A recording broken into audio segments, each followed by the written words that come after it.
and welcome to Rhapsody. This episode, Before They Became Super. This will be the first episode of August, so our theme for August is back to school, because a lot of schools in America actually come back from summer vacation in August. So I think for this month, what I'll be doing is basically taking a look at some histories of characters and subgenres. In this case, taking a look at Mario games before Super Mario Bros., because there was quite a number of them. And that's what we're going to be taking a look at this episode. Also, this will be the start of the fourth month of Rhapsody, so I've made a few changes to some of the charts and some of the tables, I should probably say, which I'll go into more detail at the beginning of the video. But yes, also introduced a new avatar system. So just a reminder, if you want to watch these episodes live, I do record Fridays and Saturdays on Twitch. As you can see at the bottom of the screen, I have a link to my channel in the video description. With that being said, why don't we actually go and see what those changes are and actually start the episode. I did a little bit of cleanup in terms of there's some things that I felt were kind of ambiguous now that we're at 3 months into this series. So let's go ahead and take a look at the actual rankings. Well, here you can already see one thing that I did is that I kind of changed a little bit of not a little bit. I made the attack genre's definition to be a little bit more specific. Beforehand, I kind of had what differentiated between an attack game and a resistance game was basically whether or not it had a health bar that had 3 or more hits. I felt that was a bit too ambiguous. So what I've decided is that basically an attack game is kind of, if you think about it, you get hit, you either die, or you can take one more hit. So if you think of something like, say, Ghosts and Goblins, you normally start out with 2 hits, you can take a hit, but if you take another hit, you're dead. Providing you don't get a health up or something. Or something like Sonic, where you get hit, you lose all your rings, if you get hit with no rings, then you're out. Or something like, say, UN Squadron, or like the SNES version of UN Squadron. You take a hit, you go into the danger mode, get hit again, you die. So I figured that's kind of going to be the metric for what is an attack game. So that kind of invalidated a few games. So we're going to have to move Adventures of Magic Kingdom, Little Nemo, DuckTales, and Panic Restaurant over to the Resistance list. So,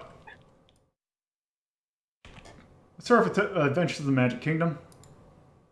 Where on this list do you think we should put that? Oh, Jesus Christ. Let's see. Adventure of the Magic Kingdom is 24. This is going to be hard.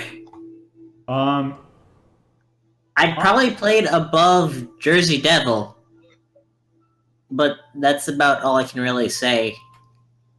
I would probably play it above Stone Protectors. So 35.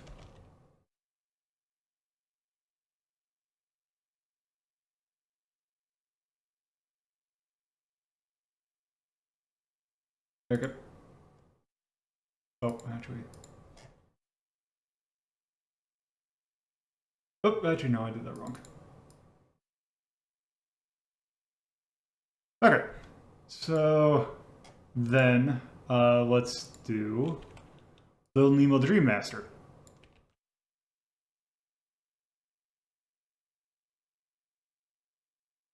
Let's see. I'm probably thinking for that one, probably Probably above Mousecapades. I'm thinking probably above Pirates in the Dark, or the Dark. Above Pirates of the Dark Water. So 21.5. Yeah, it sounds good to me. Sure. Because I was just gonna say above Bucky O'Hare somewhere. Yeah.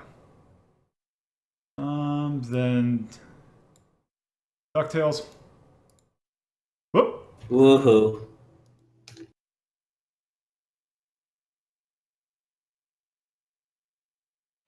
Fine. Okay. DuckTales. Let's see. I would probably put that above Die Hard. Yeah. 19.5.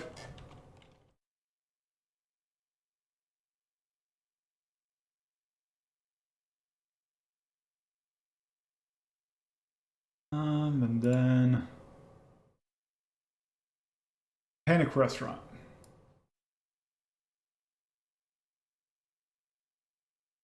Put it right above DuckTales.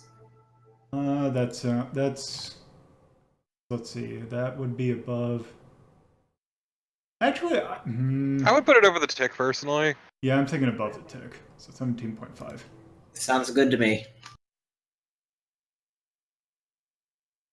5. Validated tags.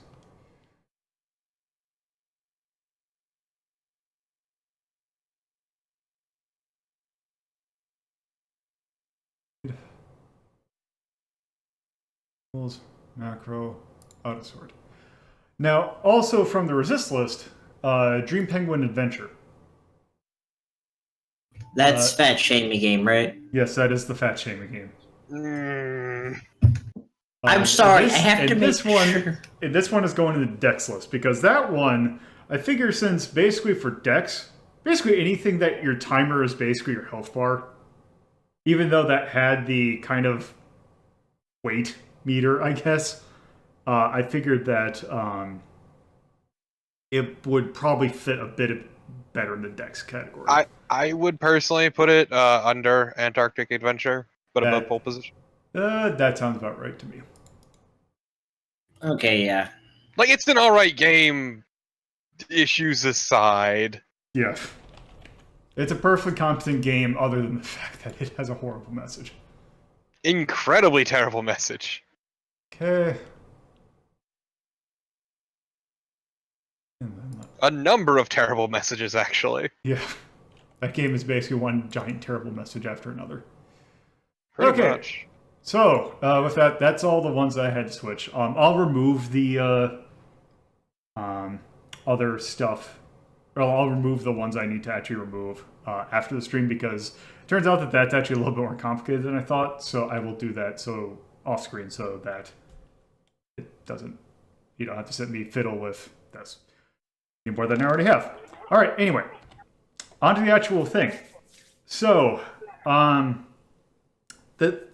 we're in a new month, and I figure since August is normally the month in which, kids go back to school, that summer vacation ends, I figured that back to school would be a good kind of theme for a month because we still have a lot of stuff that we need to put in, like a lot of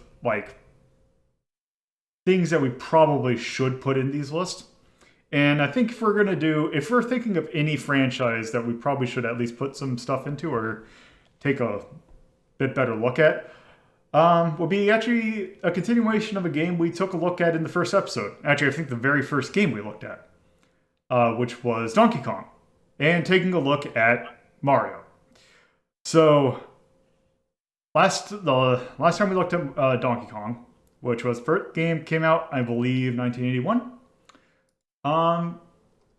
That was a huge success. So, yep, right here, 1981.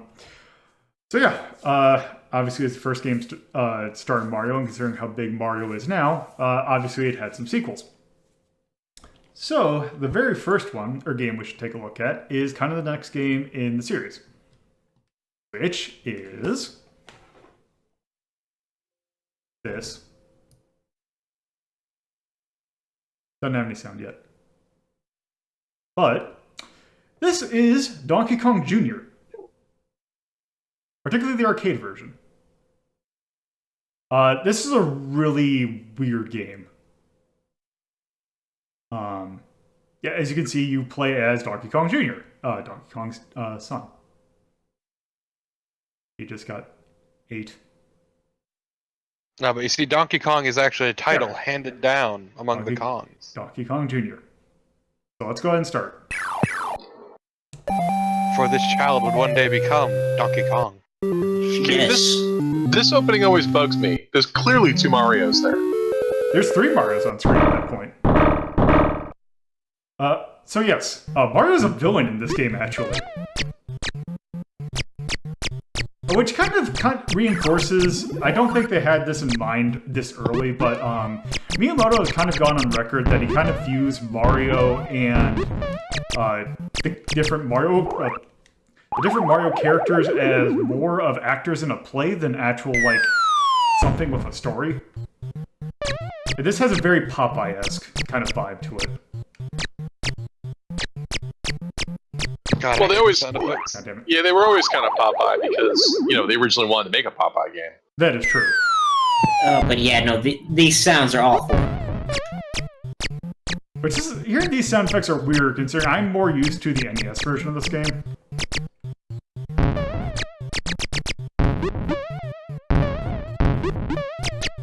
Which, yeah, so there's some actual weird kind of, like, dynamic kind of movement, I guess, is one bad way to describe it. Basically, I don't know if you can tell, or it's actually, you probably can tell. Basically, you move differently on the vines depending upon how you're holding them. I'm sorry, what? But It moved. Why did it go backwards? don't worry about it. Okay.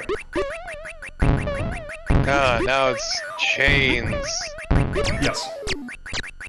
So yes, if you have your kind of a hold on one vine, you go up very slowly, but go down extremely fast. And if you have your hand on 2 vines, or 2 whatever, you will move a little bit faster. You definitely move, like, noticeably faster. Yeah. This part sucks. Yep. Yeah, you would have been better. You would have survived if you had stuck with 2 vines. 2 chains. The trade-off being that you have to deal with enemies coming down the vines or chains or whatever. Okay, good.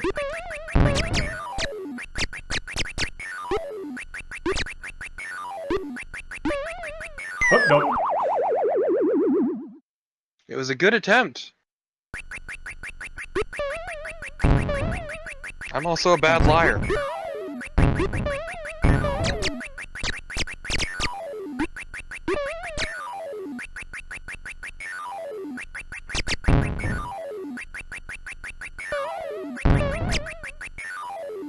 Also, one thing that I'm already going to go ahead and say is don't expect a whole lot of music in this episode. Yeah. Like, the lack of music isn't what's bugging me, it's just the constant awful sound effects. Should be good.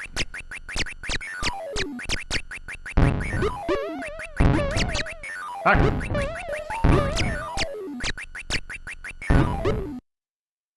Oh, also for some... Actually, you know what? Let's see. I've had this happen multiple times where it just bugs out. I don't know if that's an actual arcade thing. What do you mean by bugs out? Because there's supposed to be this little thing, but it doesn't play. Also this. Oh. Also, Mario has a hideout. Yeah. Nowadays can't. Yeah, Yes. nowadays they call it a man cave.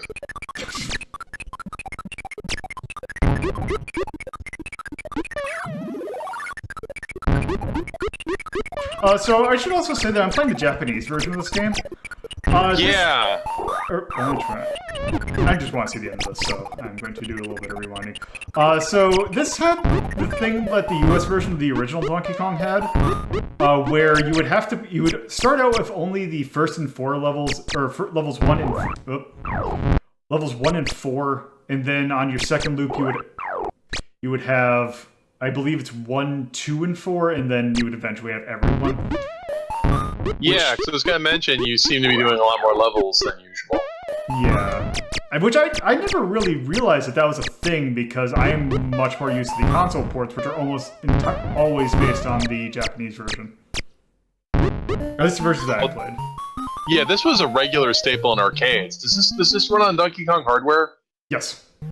Yeah, so I imagine there were a lot of conversion kits. It has that same a lot of early Nintendo arcade games had this really weird use of, like, they used a lot of sampling. And the sound effects are really kind of quiet. Or anything that would be, like, PSG, I guess would be one way to describe it. Oh, no. This level's awful. It is awful. This is a neat idea, but oh goodness, this in the execution and sound. So the thing that I always associate with this, because it's a game that we're not going to take a look at, because technically it's not a Mario game, but this game on the NES had a spin-off. Donkey Kong Jr. Math, which this stage is featured prominently in that game. Was that like an arcade pit challenge? Probably. Basically everything is one at this point. Fair, but... Also, here we go. Yeah, fuck you, Mario. Also, boot. And thus the Kongs went on to go commit war crimes. I guess, yes. But yeah, that is Donkey Kong Jr. Did they? Yes, don't you know about the Kong War with the Krulls? Hey, you haven't shown off the one thing that always trips people out about this game yet. Which part's that? The fact that it has falling damage. Oh yeah, oh right, let's see, where can I even show You'd have to it get off? some height. Okay. I know nothing about the Kong War. Yep, Oh, you just fall off. so there. Yep. That's Break your ass. That is the number one thing I've discovered that like confuses people when they get a retro game. It's like, what? Wait, you die from falling? Why? Yep. That factor from the original is back, which I guess because it's not nearly as much of a factor in this one as, say, the one in the original did. Because I think in the original there's much more chances to actually have that happen. Well, that and also I think you can fall about 2 body heights in this game, whereas in Mario you can only fall about 1 body height. That sounds about right. But yes, that is Donkey Kong Jr. Oh, wrong button. Okay, so that definitely belongs in the attack category. I'd actually probably place it below the original, just because this game feels. Maybe it's just because it's the arcade version, and if I were to play the NES version, it would probably play a little bit better. Well, what's the difference? Which actually, you know what? A lot of these games are going to take like 2 seconds or like 10 minutes to go through, so I have some time. Why don't I quick boot that up? Okay. I mean, I've never played the NES version, so I don't know what the difference is. Okay, yeah, because this is the version that I am much more familiar with. Okay, so let me do this.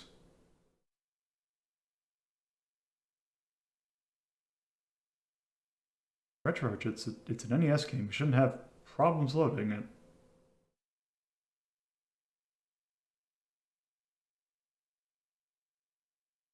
Okay.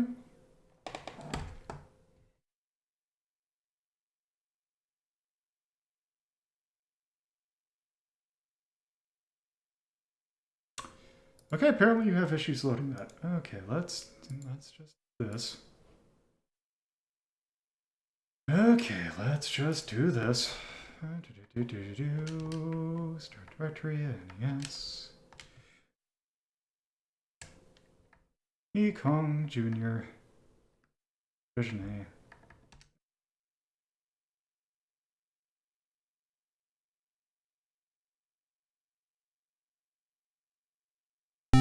Okay, there we go.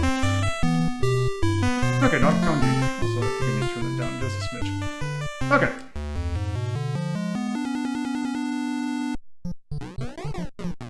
These are the sound effects I'm more used to. Also, it's a lot smoother.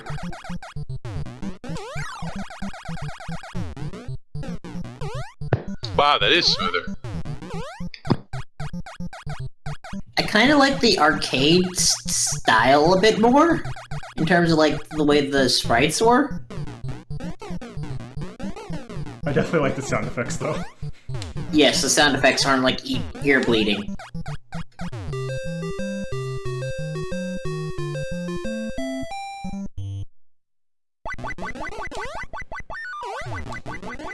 Whoop.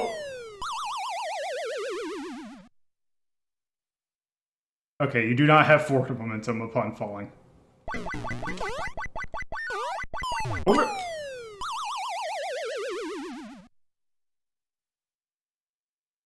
Okay. Be a little bit more patient this time. Oh.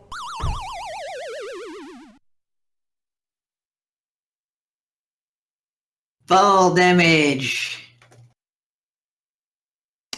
Okay, so that was the NES version. Good, perfect. Okay. So yeah, I would probably put it up. I'm thinking above Thunder Force 4.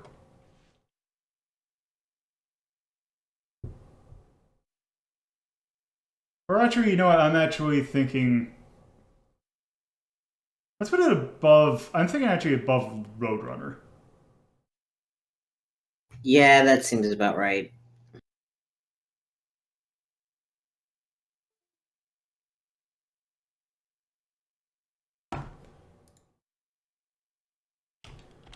Donkey Kong Jr.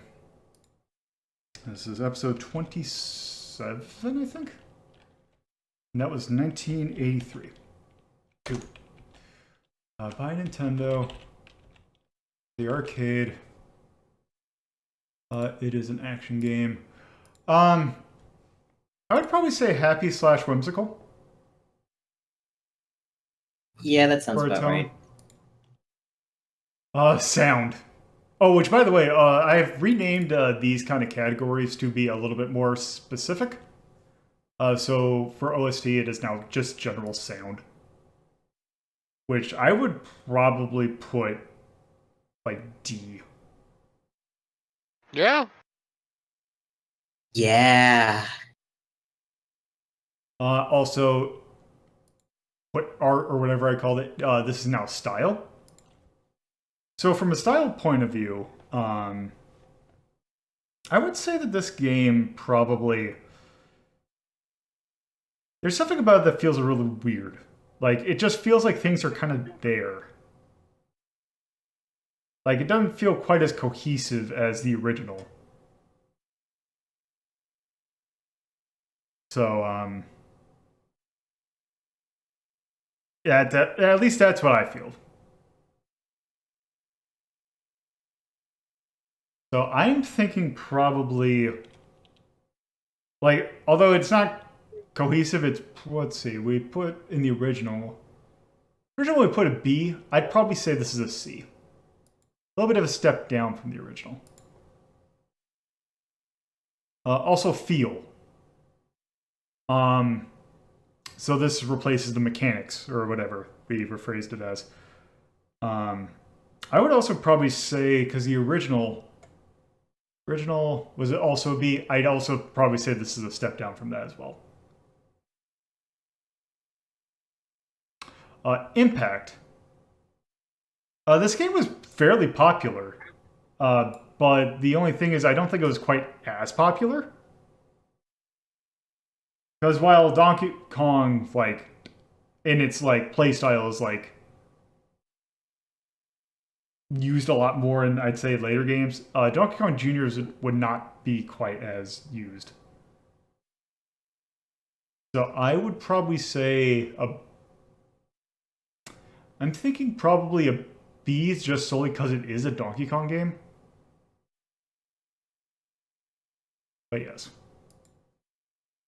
Also age. The original, it's aged a lot, or aged pretty well. This one has not aged quite nearly as well. No. So Yeah. I'm actually thinking probably a D, solely because of how weird the mechanics are.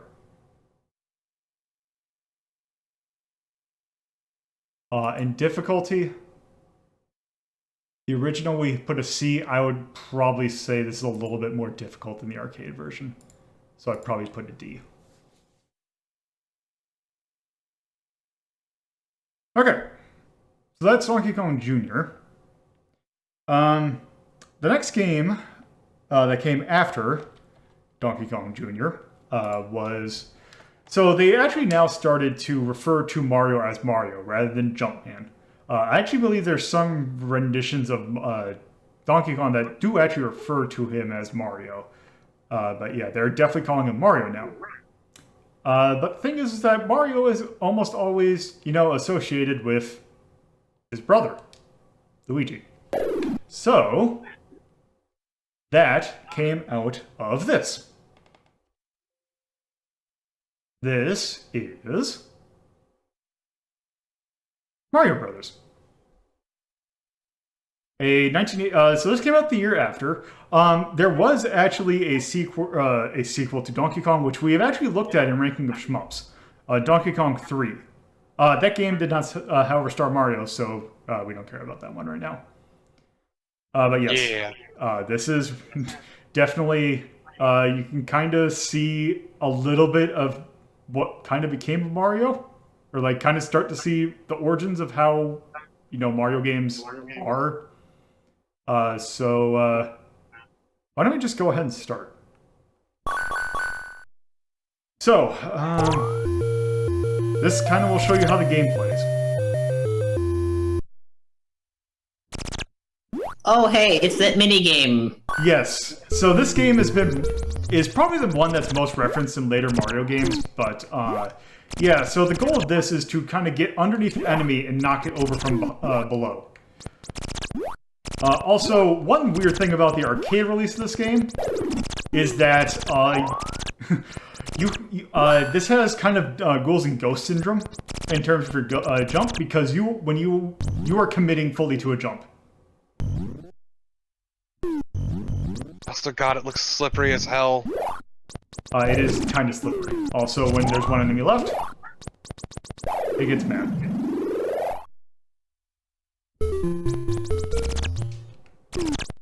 And yeah, this is Mario Brothers. Whoops. Also, yes, the thing that I didn't mean to hit. The power block, which is kind of become a staple in the Mario main line. Yeah, you hit it, and it'll knock anything that is on the ground. It will knock it over. Which that is important, because eventually there will be enemies that are not on the ground. Also, note the miscoloring. Well, miscoloring in the sense that this is not what Mario usually is colored. Also, if an enemy is still, it will kind of act as a roadblock.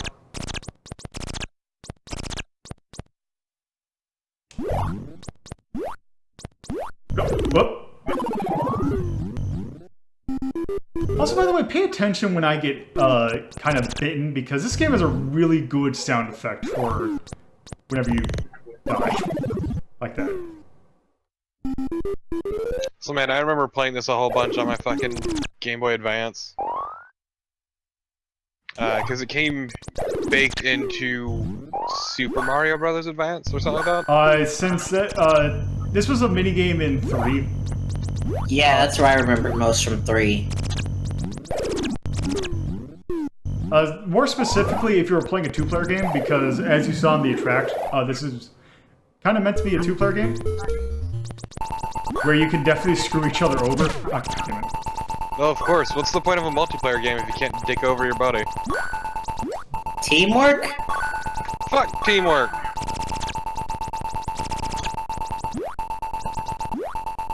You realize who you're talking to, right? True. Yep.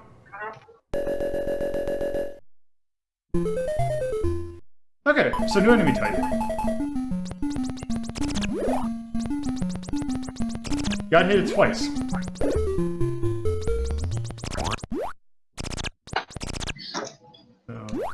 Yes, the dreaded sewer crab.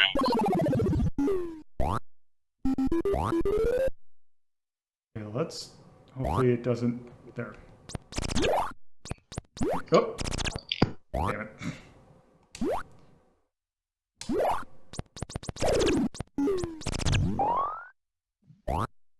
God god, the squeaking is really off-putting. Yeah.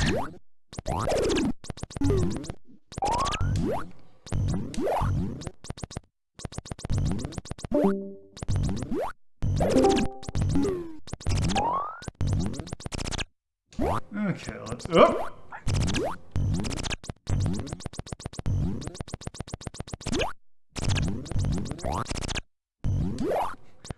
Mario's just wearing basketball shoes.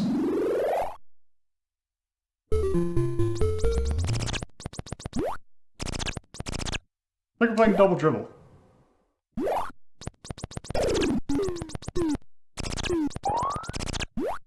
Oh, and here I was thinking they had just waxed the floor. Okay. Damn it. Well, you wasted it.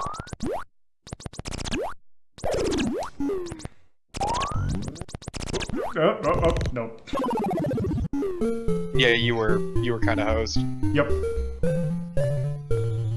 That also is a Japanese version of that, but I'm pretty sure there is no difference other than the copyright. But yeah, I bet you that also is a Donkey Kong arcade board. So yes, that is the original Mario Brothers. So yes, let's put that here. Okay, so I'm kind of torn on that version, or that game. Because when you get a hang of it, it's pretty fun, but the thing is that, it's pretty slippery, especially in the arcade release. So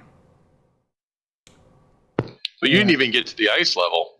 I hadn't, because there's actually an additional enemy, which is I believe it's called the fighter fly, which they jump, essentially. So you gotta wait for them to land before you can actually hit them. And then there is a fourth enemy that they don't kind of give as much of a fanfare, but it's the slip ice, which basically it is a thing that's on. It's if you've played Smash Brothers, it's that thing that turns people into ice. If you throw it at them, basically what that's where that's from. Yeah. So what it will do is it will kind of go along the ground, and if you let it kind of live for long enough, it will stop, and then it will turn an entire platform into ice, which means exactly what you think it would. Basically makes it even more slippery. But yes. I don't think it's better than Donkey Kong. But I think it's better than Donkey Kong Jr. Yeah, that's definitely true. So I would put it above Burger Time. I'm thinking Personally. probably... That actually sounds about right. 11.5.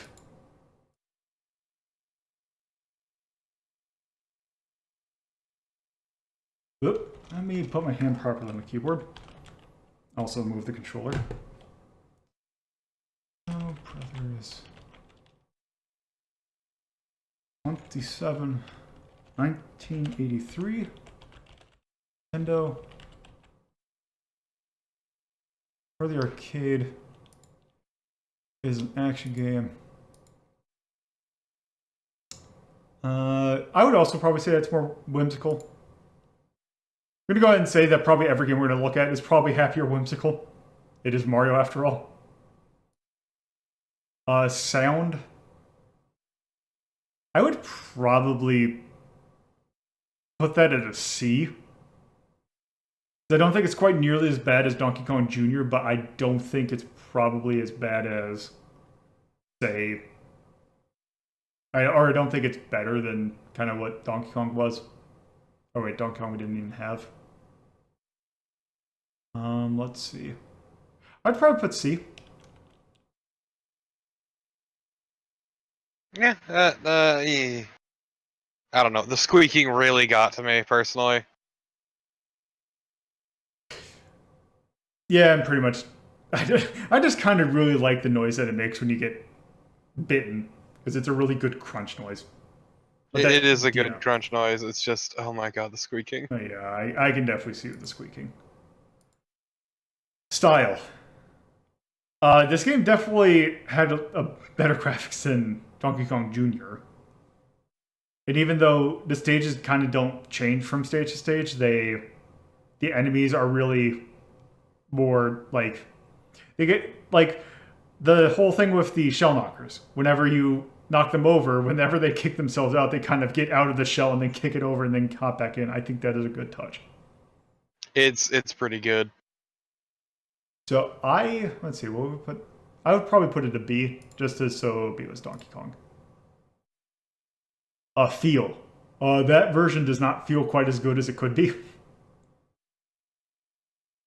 But it's easy enough to kind of get a handle on. Like, if you play for it would probably take you 2 rounds or so to get used to it, but once you do, it kind of makes sense. Yeah, I think it's designed to be slippery for the 2-player mode, where it's a big, crazy free-for-all. Yeah. So I will put that as a C. Impact. Yes.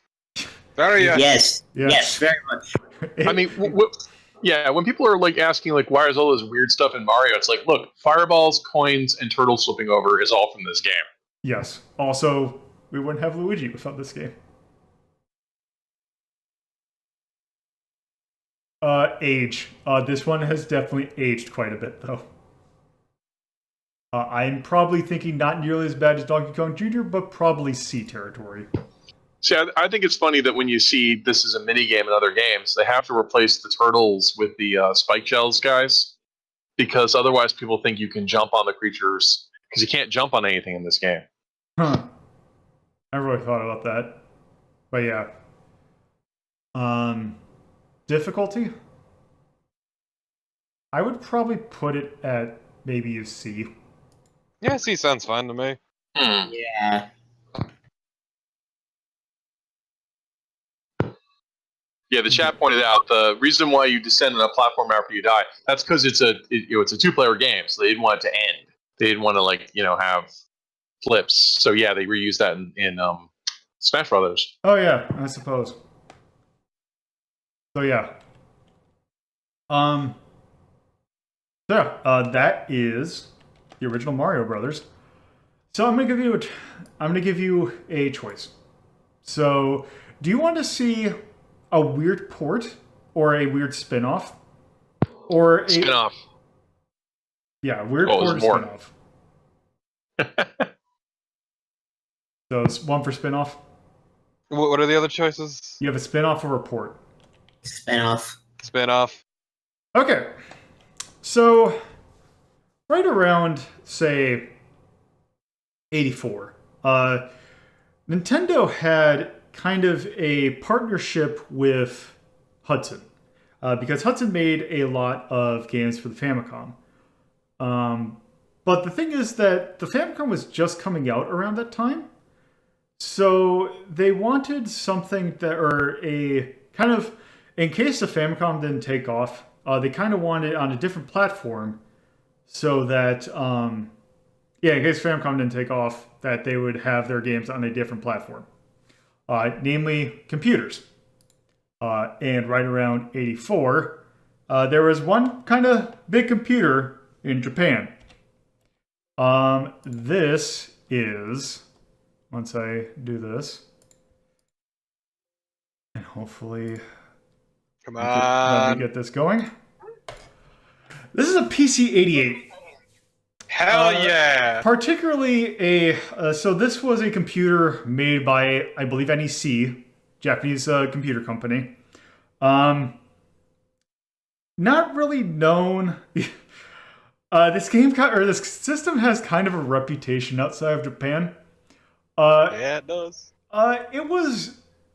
In Japan, at least in the early 80s, it was like, there was some pretty early arcade ports for it.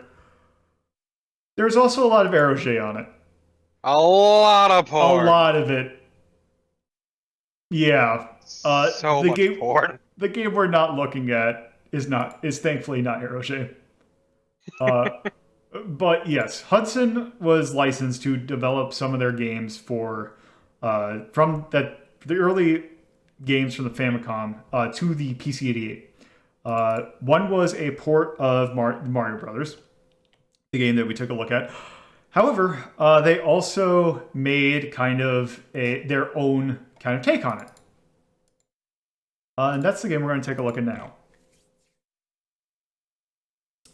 Damn, and here I was hoping we'd have a game where Mario got the fuck. No. This is... Yes. Once it loads. This is... Punchball Mario Brothers. Also, a questionable music choice? Yeah, what? Yeah. This is what a PC-88 game looks like. Yeah, this is Punchball Mario Brothers. So, photosensitivity warning. Yes, this is a PC-88 game. This game did not, or this system did not have the highest graphics or graphic power. So yes, let's go ahead and start.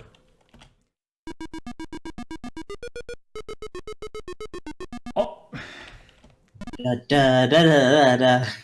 So yeah, rather than knock enemies over like from below, you throw this ball at them. Oh. Also, I should mention that so in order to throw, you need to be standing still and then hit the spacebar. The thing is, if you are moving at all while holding or pressing spacebar, you will jump. Because there is only one like button. So that is how they have you jump. Jesus Christ. Also, I should point out that almost any emulator of the PC-88 will by default have you move with the numpad. Ew. Thankfully, I was able to map it to the cursor keys.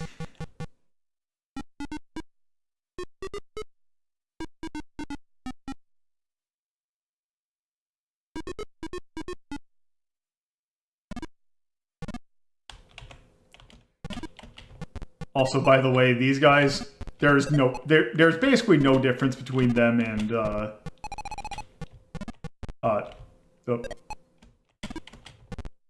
That's a pretty good shot. Yeah. Whoop.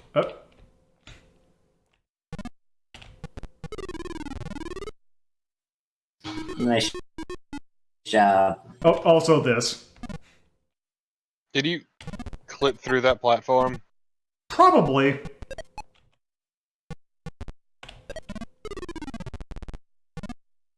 Oh. Mm-hmm. Also, by the way... Also, man, Mario's got some sweet sideburns. Yep. Oh. Oh, okay. Oh, damn it. Damn, what a shame. Yeah, that's... Of all the songs, why Dixie?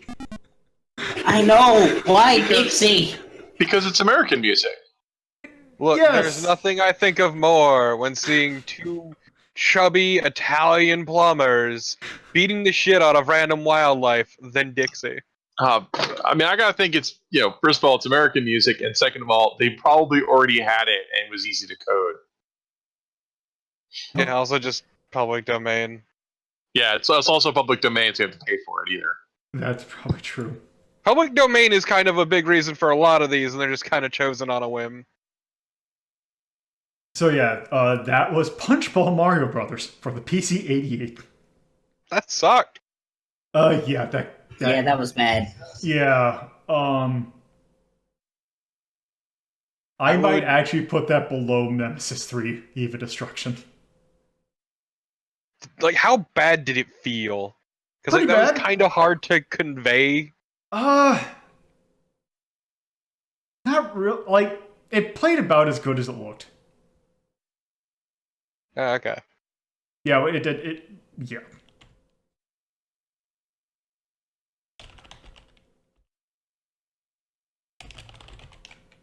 Okay, so yeah, that's 26. On episode 27, 1984, I believe. Sure. By Hudson for the PC-88, which thankfully I had that already in mind. It's an action game. Let's do whimsy. Sound. Let's just go ahead and put that there. Style. I mean, it kind of emulated the original. Which actually, I will say... Okay. So just to give a spoiler warning, this might not be the only PC-88 game we're taking a look at. This one looks a lot better than the other one. Yeah, I'm curious. We'll get to that later. But I mean, yeah, no. Aesthetically, it looked about the same. Yeah, so or at least as close as they could get with the 88. Yeah. So I'd probably keep it a B. Yeah. Feel... there. D for dog shit. Though granted, I will say...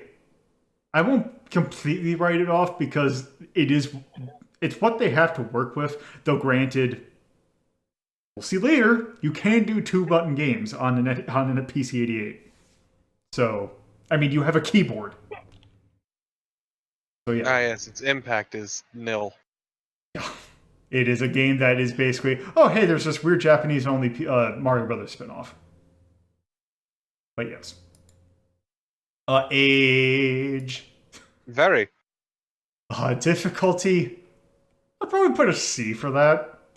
Yeah. That was as bad as the original. So yeah. Yeah, that's Punchball Mario Brothers.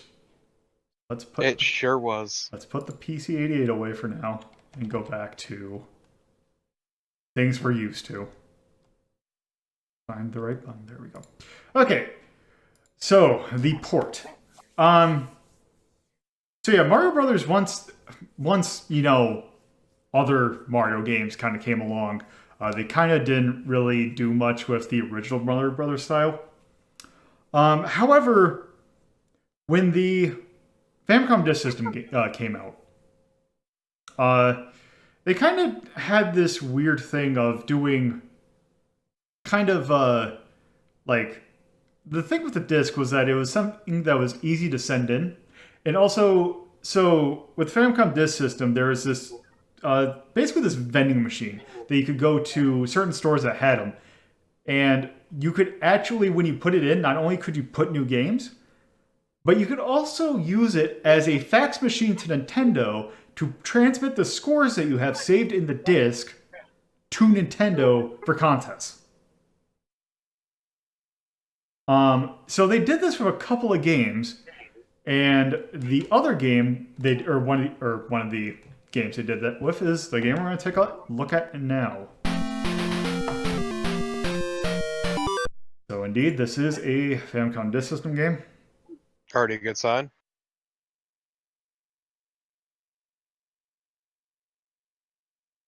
So this is the Return of Mario, or the Return of the Mario Brothers. It is a 1988 port of the original Mario Brothers. Also, I think I need to turn this down just this. Actually, let me check. Turn it down just a smidge. You thought they were gone, but now they're back. So, I think in the Japanese it's like Karakita Mario Brothers. This was a game you could only get through that disc writer. Also, at that copyright, you might notice that something underneath that. That Nagatanian? Yeah. That is not a video game developer. That is basically the Japanese equivalent of Lipton. They are a food distributor. As we might see when we get into the game. Also, yes. Why don't we go... let's register so we can win this contest.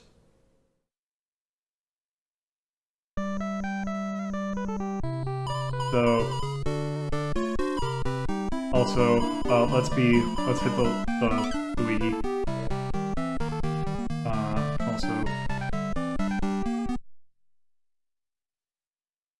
Also that broke the thing, I think. Okay, let's try that again.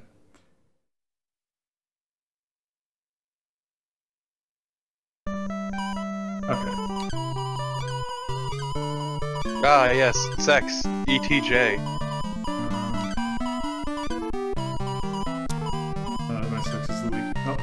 Yeah, you're sexist Luigi.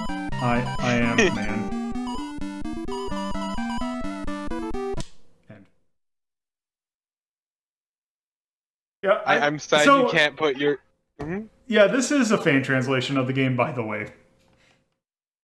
I'm sad you can't put your sexist Luigi. Yeah, I'm wondering what ETJ stands for. I don't know. Also, let's take a look at some news.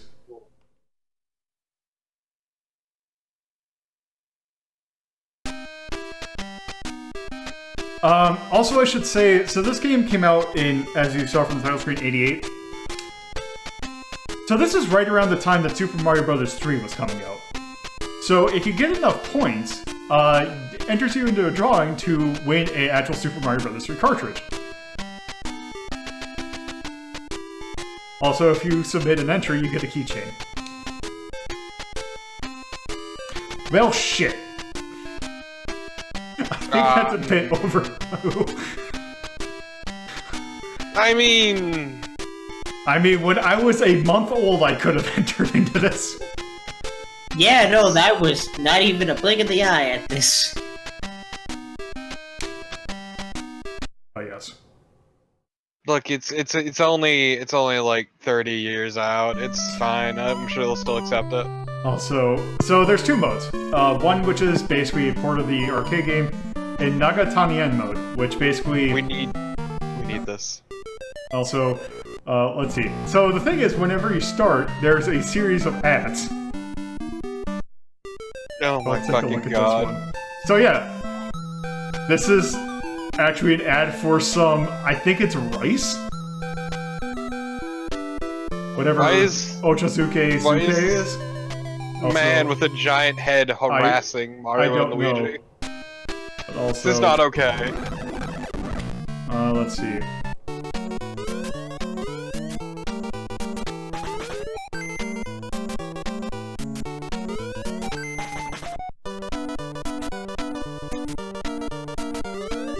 Yeah, so let's try some Super Mario Bros. 3 Furikake.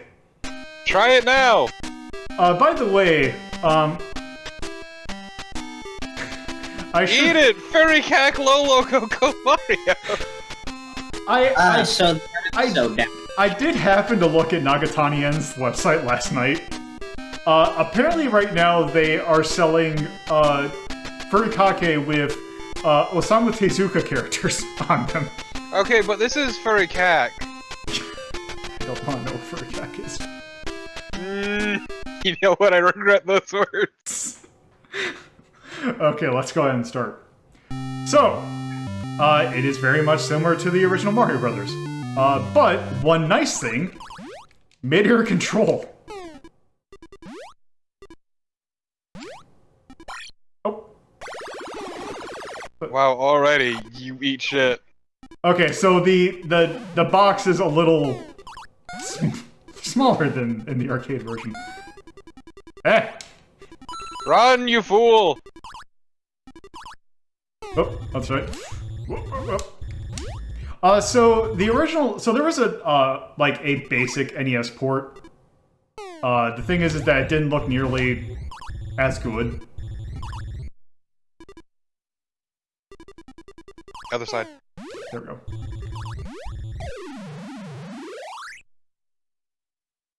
So the weird thing is that this port actually sort of made it onto a it made it to the West. The thing was European only. There was a re-release of Mario Brothers called, I believe it's Mario Brothers Classic. And it had like the intro, like the enemy introductions from like the arcade version, but it is basically this version of the game. Wow, that Wait, is... was it still telling them to eat Furry Cack? No, it was not telling you to eat furry hack.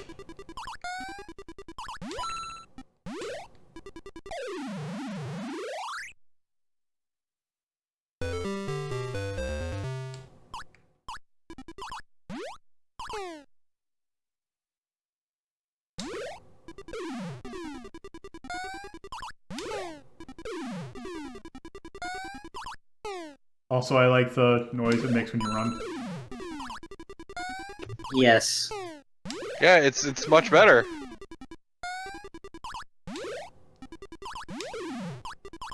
Oh. By the skin of your teeth. Oh, god damn it. There we go. You lucky sack of crap.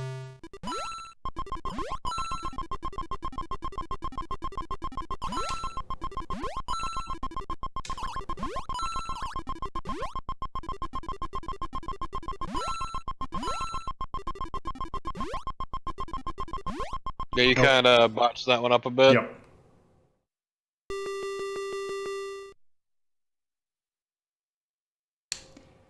Okay, so yeah. And now I got an extra life.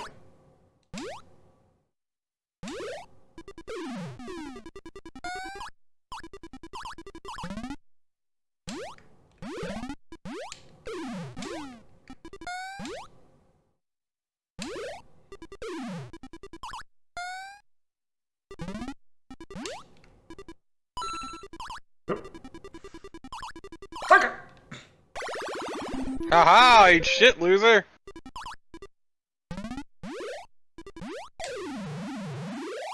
Alright.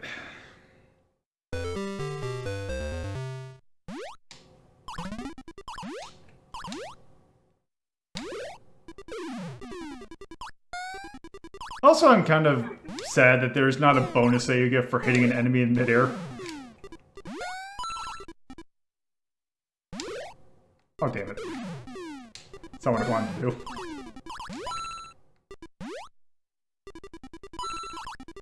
There we go.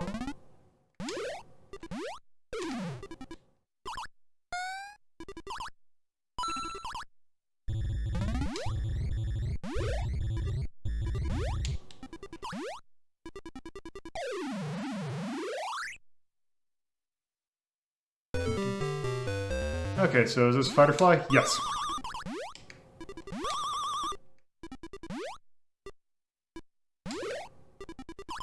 Yeah, not only can you only hit them when they're on the ground, they also are very slow.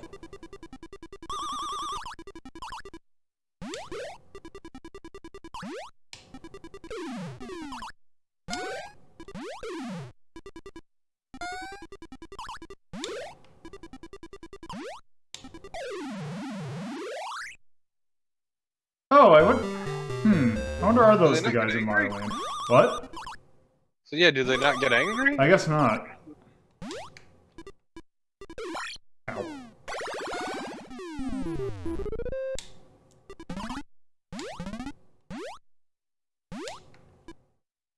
Also, I like how flat-looking the sides or whatever the crap things are called.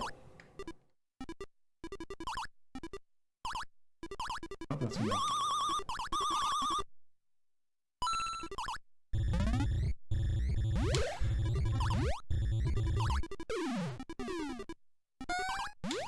Oh, god damn it. Close, but not quite.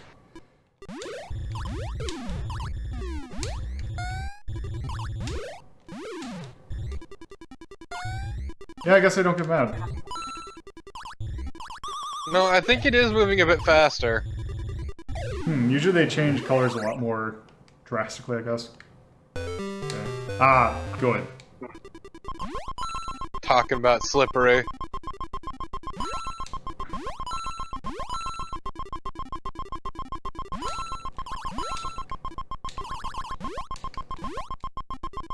Well, great.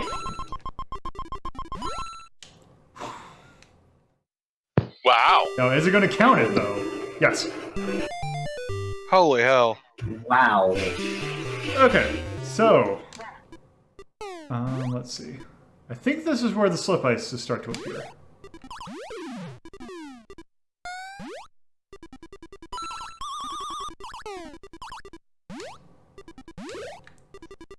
Yes.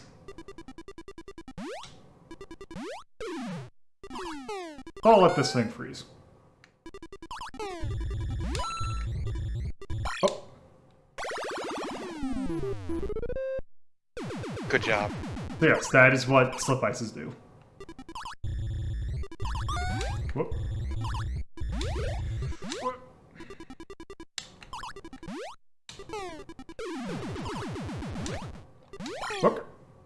Okay, so I just want to make sure, because I think maybe I didn't. Let's see. So here's the thing, which I believe in this mode.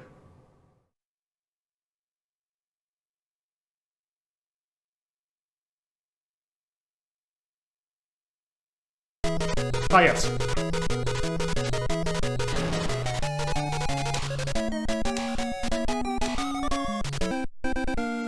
Whoa! Ah! Ah! That's not what that was supposed to do.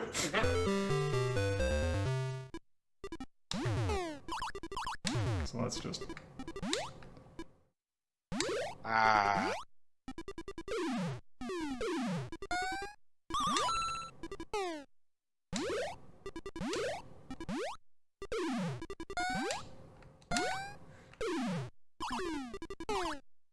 Wait, so was the contest to win by having the most points?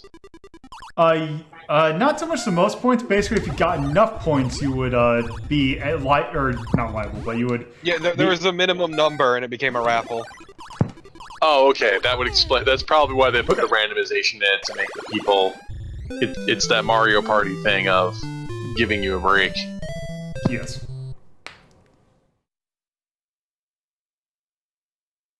So there, and let's see. Yeah, let's see. We didn't get top score. Yeah, you suck. All right, so yeah, that is the return of the Mario Brothers.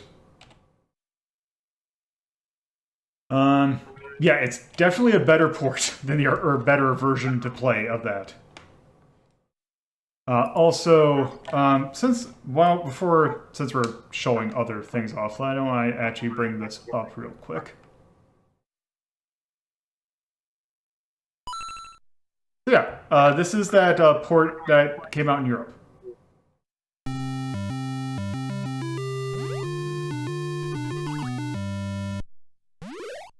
Ah, the old shell creeper. Yeah, it's this version, but yeah, it is a cartridge and more akin to the arcade version. Oh, and also they do still have the that. But yeah, that is that. Okay. So let's see, we ranked 11.5. I would probably actually play that over. I would actually probably play that over Wonder Boy. And put it in 6.5. In between Buster Brothers and Wonder Boy.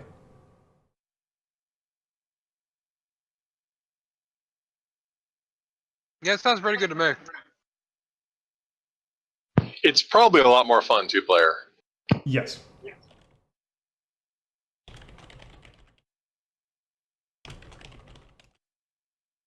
There's 27, 88, Nintendo. I have FD. Oh, I do have FPS. Okay. Also, I bet you I probably should be marking. I wonder if I have that. I'll have to go take a look. Anyway, action game. MZ. Oh. Sound. I'd say sound is at least passable in this one. Yeah. Probably C. Yeah, this is pretty alright. Yeah, I'd say C.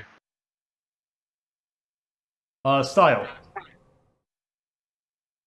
I would probably say just as good as the really. original. Yeah. The feels a lot better. It looks it. Yeah, so I would probably put that a B. It's still a little bit weird, but yeah. I was like going back to style real quick. I would say the advertisements do kind of take away from that for me at least. It's goofy, but yes, I can definitely see where that would kind of put someone off.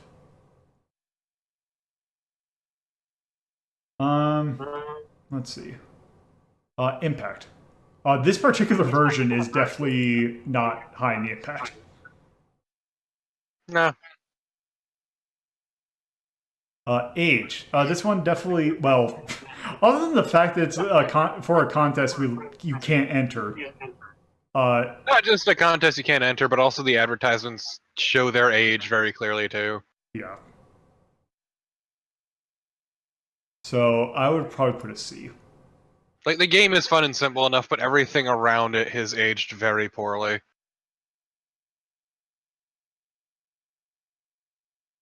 Yeah, I'm thinking either probably a C, just because mostly it is from a gameplay standpoint. C sounds fun to me. Difficulty. This one's a lot easier than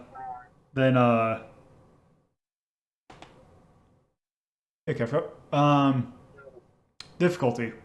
I'd probably say a C.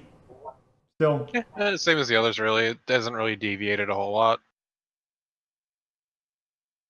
There we go. Yeah, it would be worse if, I mean, it's Japan. Yeah, that would be super dated. It is Japan, and that's still... Anyway. Yeah. Yeah, so that's Mario Brothers. After Mario Brothers, there was a game... There was technically... A sequel is a weird way to put it, but there was a game that starred Mario that came before, you know, the big one. And it's a game that most people would know it by actually what's the home port. The thing is that the arcade version actually came first. And it is... Wait for it. It is... this. Versus Wrecking Crew. Oh, huh. So yeah, Wrecking Crew is a really weird game. But the thing about it is that this came out in '84. The NES version came out in '85. So this actually predates the actual home port, of which this kind of supposed to be a port. Like, it's weird. Also, although I will say I've heard conflicting reports about which one is first, but if you consider the fact that the title screen says '84, yeah. Also, I will go ahead and say the fact that this was a versus, which we've taken a look at some versus games before. Basically, it is a arcade version of NES hardware, so it's a smidge more powerful. Also, the monitors that it used had better RGB capabilities. So the reason why they're called versus is you can kind of see how there is a Mario kind of in the foreground and the background. This is how the game, when you would play an arcade cabinet, this is actually what it would look like. It's two screens. So one person would play Mario, the other person plays Luigi. They are playing against, like, on, like... Yeah, so... Yeah, you can kind of see it, so it's kind of a flip. Well, actually, they're not two different things. But anyway, that's that. So let's just go back to that. Okay, so let's actually start. Yeah, if we're playing one player versus a computer, we just need one screen. And basically, the goal of the game is simple. We need to wreck.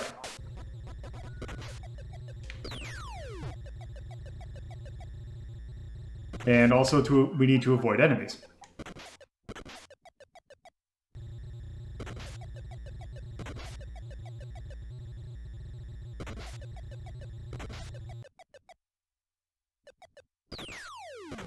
Also, if you knock something over that the other player is behind, they'll get knocked over to the ground.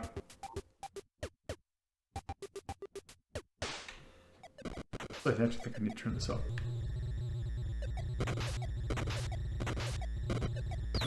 Also, the brick walls you have to hit twice.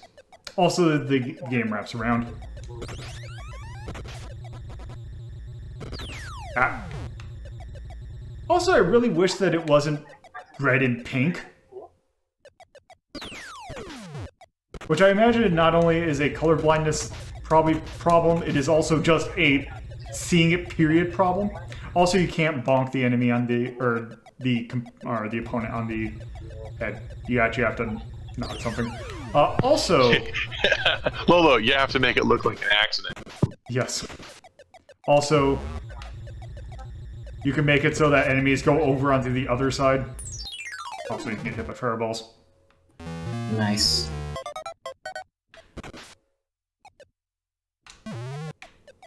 Also, opening that door can also be a double-edged sword, because if there's an enemy on the other side going into it, they will come onto your side. So... Fuck, I forgot what I was gonna ask. Oh, also. Yeah, so how do lives work? Basically, if you touch an enemy, you'll lose life. Okay, because I wasn't sure, given that you got hit by a fireball and it didn't look like it did anything. I think I might have gotten a 1-up at the same time. Or, I don't know. Also, the bombs will destroy any wall that is next to it.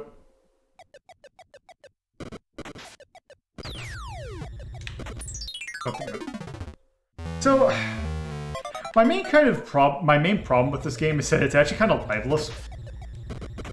Or lifeless, I should probably say. Is probably the better way to pronounce that. But yeah, it just doesn't feel like...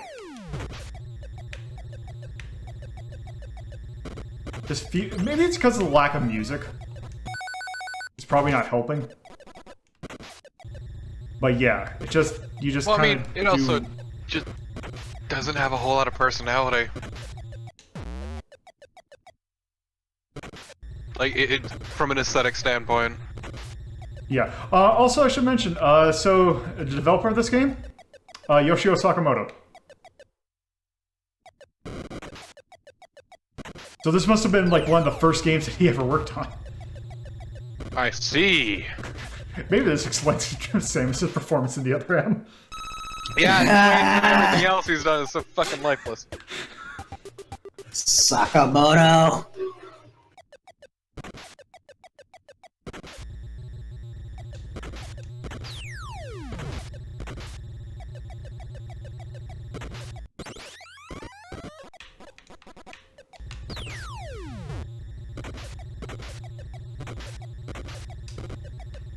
Seriously though, fuck Sakamoto. Yeah. He made one good thing. Well, two good things. I'll give him Super Metroid, and also I'll give him Famicom Detective Club 2. To be fair, I doubt he had like a vice grip over the entire production. Of, or Detective Club or Metroid? Both. Because, like, the issue with Other M is that he controlled everything. Like, this was his artistic vision through and through. Like, the people at Team Ninja were afraid of him, basically. Which is really weird, considering you know Itagaki. Yeah. A name that I have not thought of in many years. Okay.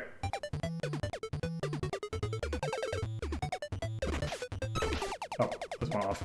You do get a bonus if you hit it on the first try. But yeah, this... Yeah, this game is... I don't feel like playing it anymore. This just doesn't... Yeah, no, it's... Like, part of the problem, too, is once you've seen the first level, you've seen it all. Yeah. So, yeah, that is... All that's changing is the color palette, which changing to shit brown is not exactly great. Yeah. Let's at least see what the game over is. Also, yeah, that is not a whole lot of any mercy in invincibility, but... There we go.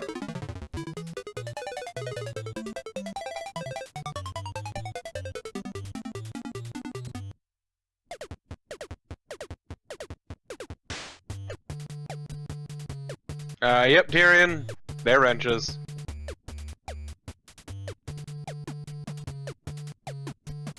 On the bright side, you broke up Masayoshi. Huh. But yes. That is versus Wrecking Crew. It just doesn't... have any. It's like Super Pac-Man. It just doesn't have any life to it. It's got zero it's- personality. Which I'm actually I would probably put that below Nemesis 3 and above Punchball and Mario Brothers. Yeah, because like in terms of like personality and feeling lifeless, literally the only things with any sort of like design to them was the wrenches, but they were the only thing there, Yeah. and all they did was just move up and down. Versus Wrecking Crew. Other than that, it was just awful gray like columns and brick, and then your metal doors. And once you'd been through the first level, you have seen everything. Also, I would kind of, in a weird way, put this as a maze game.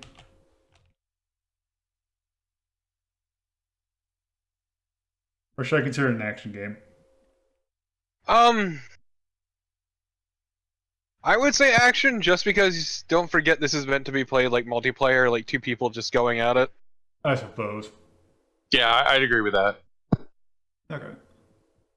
Like it seems like a maze when you're playing it solo, but the intent, the express intent, is to be an action game. Like And I would probably put sound as an X, because there's almost no sound other than like Yeah. it is silent a lot of the times, which is very jarring. yeah, Also, styling is not great. nil. It has no style. It has no grace. This game It has has an ugly face. Feel. For the most part, it feels fine for what it's trying to do, but what it's trying to do is not much. Yeah, I mean, it looked like it felt fine though, and that was kind of the intent of this category. So I'd probably put C. Yeah. Impact. This particular release had no impact. Oh yeah, I was gonna ask, are you doing the NES one as well then? I will be doing that If right you're after judging. this. Yeah, so... It is aged incredibly poorly. Aged poorly. Difficulty. The most difficult thing about this game is to have the will to continue to play it. Yeah, no, there is, like, it didn't look like anything was hard. Yeah. It didn't look like there was a challenge, because the challenge is once again meant to come from the other player. Yeah. Yeah, it really looks like some kind of tech demo. It does. Yeah. Which really we're considering the thing we're going to take a look at next. But yes, that was versus Wrecking Crew. So, naturally, if we're going to take a look at Wrecking Crew, or versus Wrecking Crew, we, need to take a look at regular Also, Wrecking Crew. speaking of Sakamoto, I appreciate this companion. Oh, the Ayumi one? Yeah. Yep. I like that they had that. So yeah, Wrecking Crew. The version of this game that people are probably more familiar with. Also, there's a lot of stages. So when they brought this to technically brought this to the NES itself, they kind of changed the game, like the flow of it a bit. Rather than being kind of a game where you're trying, I'll just go ahead and start. The main bit of the game is kind of the same. The thing about it is that rather than being kind of like you're in a square room, also I think we need to turn it down a little bit. Rather than being kind of a square room, you are now... They kind of saw Load Runner and made it more of a puzzle game. Also, they added a song, which is very hip Tanaki.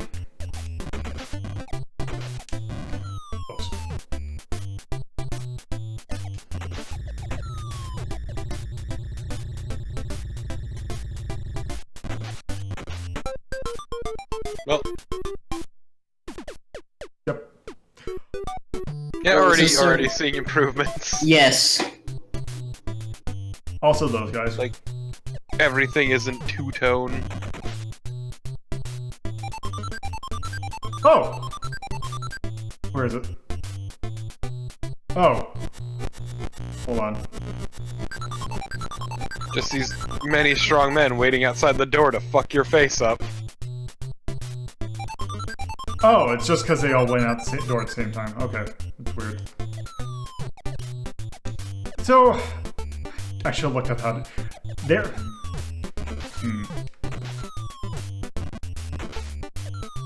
Also, as you can probably kind of see a little bit, with it being a puzzle game like this, it is actually kind of possible to bone yourself.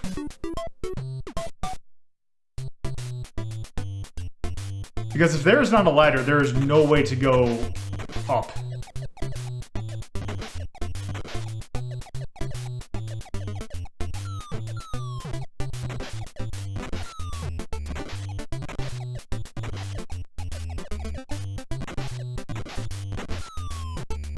Oh, speaking of which, I just realized I already boned myself up.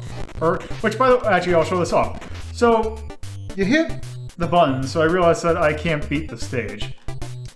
I hit both buttons, I hit start, that just pauses. Nothing is doing that, you can go up and down. I hit select, brings it back to the title screen. Huh. So if you screw up a puzzle, you have to go back to the title screen and just go back into level. Because you can play any phase, or like, you can play any stage in any order. Yeah, what phase is this? 3. Okay. There's 100 phases. Like, yeah, I saw a cheat for a fucking golden hammer. Oh, actually, can you show me how to get that? Because that is something I kind of need to show off. If you want, I can DM it to you. Sure.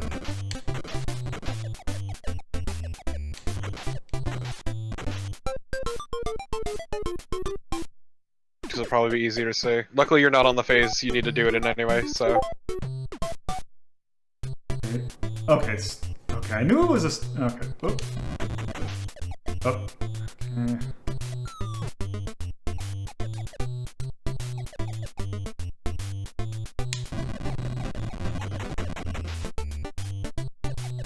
I do like basically showing off this a little bit. Yeah, the problem is that with the dark ones, there's no way you can destroy them all in one thing. Also, with these kind of supports.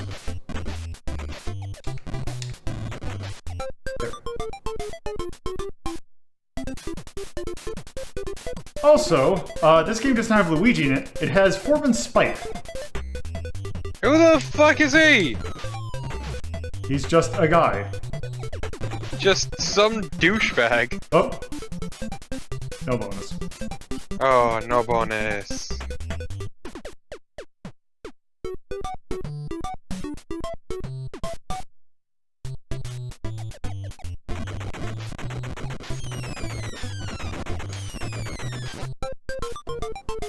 Okay. That is terrifying right there. Okay, so here's the one you need to do it for. Yeah, okay. Let me... Okay, so there will be 5 bombs. Top hit the 2 bombs on the bottom, then hit the middle left bomb. Okay. There. So this thing, you might have seen this in another game. And not realize where it came from. So, this is the Golden Hammer.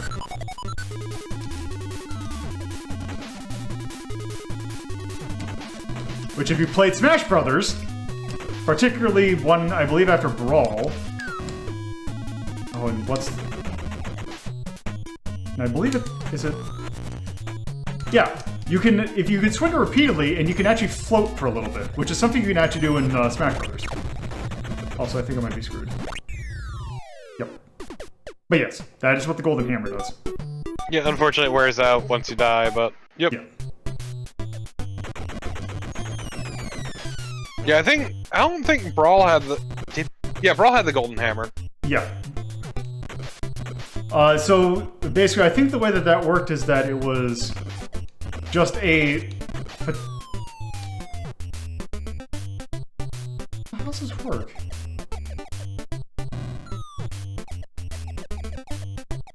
I think I actually need the Golden Hammer for this one. Maybe.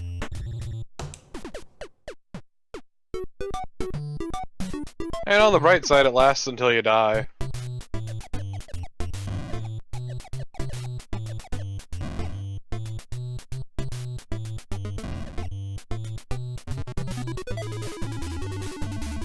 Oh, I see what I screwed up. Oh, attribute.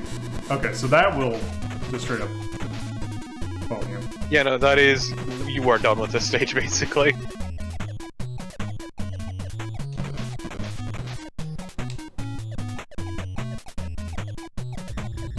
I mean, this is a good opportunity to fuck them up. What's it say? Can't? Yeah, you can hit them with the hammer. Oh, you just have to be going like that.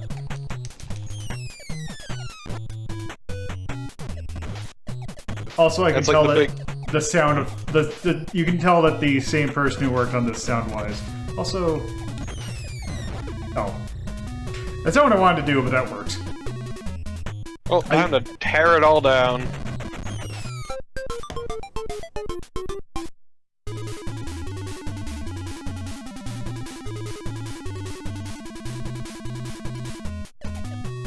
Also, the Golden Hammer music's really good. Yes.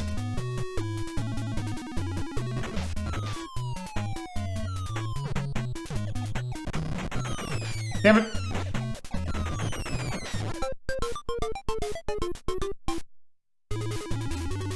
Just this random douche.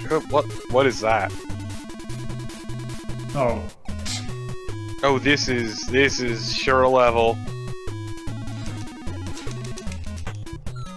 Nope. Okay, I like the way he jiggled when he used the hammer. It probably would have been a better idea to just move between the sides.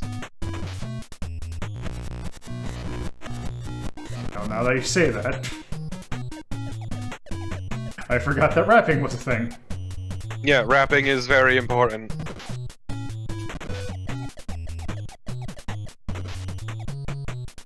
Yeah, the end plane, I believe there was a trophy based on. Oh crap! Based on them in one of the smashes. Probably everything from Nintendo has been referenced at this point.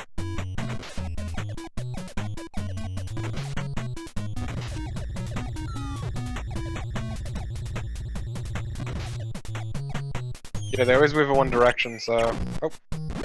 Nope. Yeah, you know, whatever. How to do that.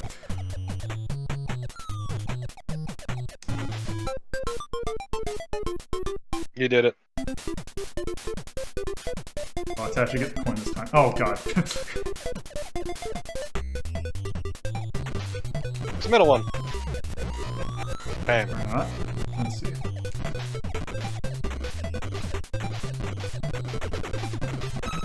Okay. Gonna get the full bonus! Just to show it off. Super bonus.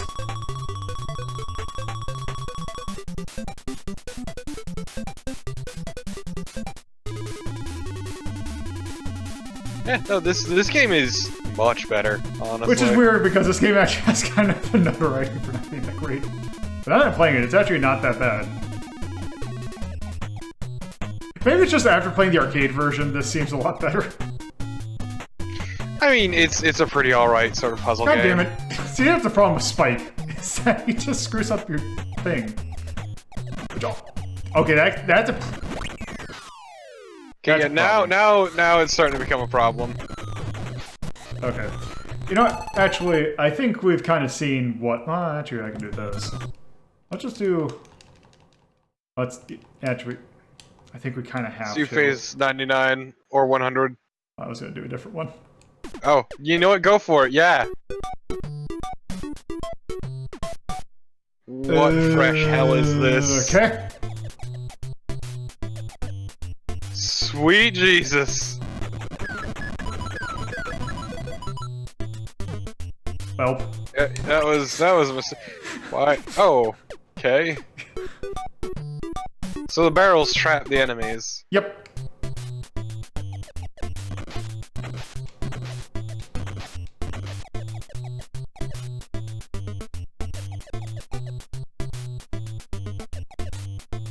Hey, you remembered this time.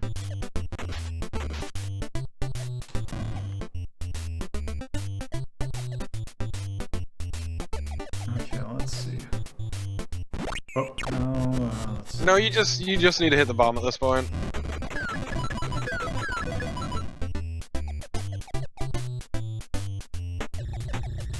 Nope. Wait. You just drop down and hit the thing. Or can you not go through barrels? No, you can't. You can land in barrels. No, but no, you can't. Then how the hell? Let's just go ahead and take a look at The final level.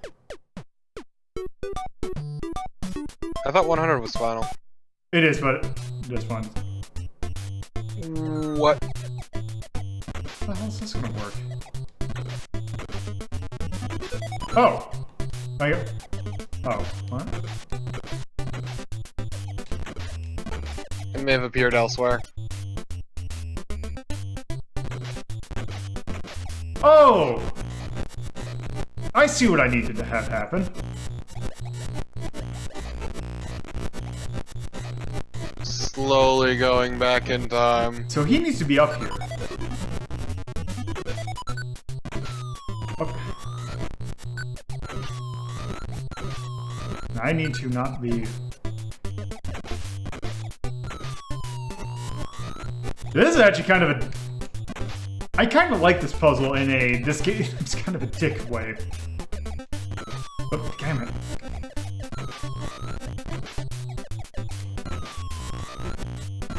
Oh.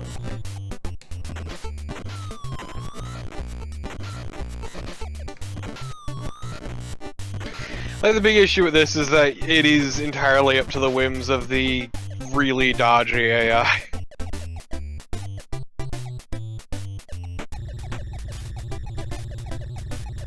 And he really just wants to hit you. There. Oh, no.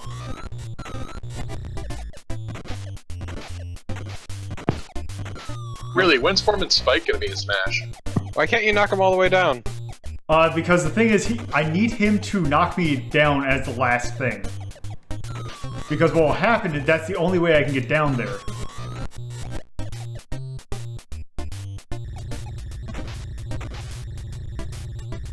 You knock that down, then you go down here. Oh, okay. And now he's trapped up there.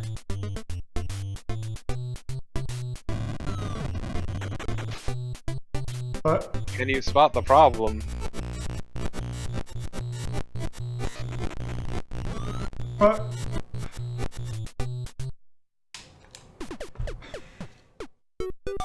What fresh hell is this? Okay. Is this just like a victory lap? Hit the bomb. Okay, that was fun. Okay, that's Wrecking Crew.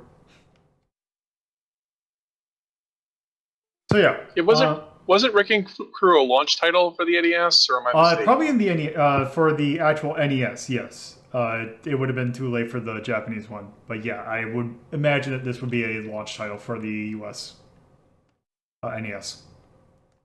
But yeah, that I think would probably go in the mine category. So let's see. We don't have a whole lot. I would probably put it... I'm debating about whether or not I'd play that or Puzzle Boys. I would personally play Puzzle Boys. Yeah, I'm thinking of putting it 2.5. Right above Eggerland Mystery.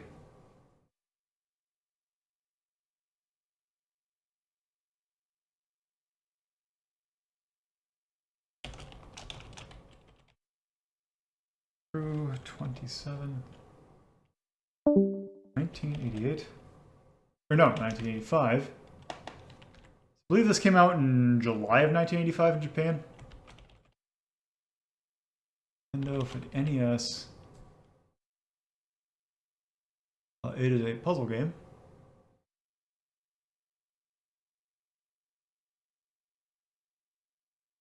It is whimsical. You were close. It is June. Oh. I know it's mid 2000 or 1985 because the game that we're going to be playing next came out in September of 1985. Also, the music of this game is actually pretty good. I believe this is a Hip Tanaka soundtrack. So I would probably put maybe a B.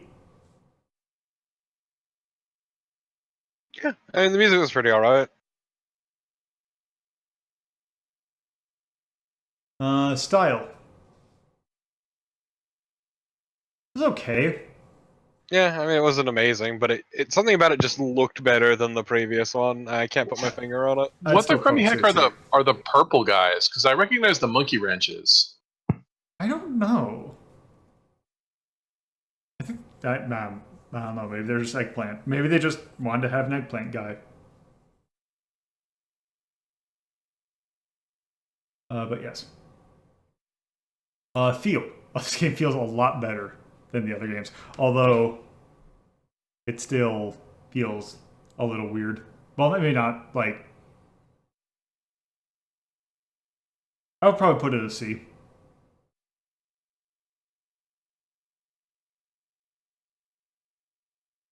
Impact. This game didn't have too terrible an impact. It's known probably just for being a Nintendo game. Like a first party one. So I'd probably put it a C.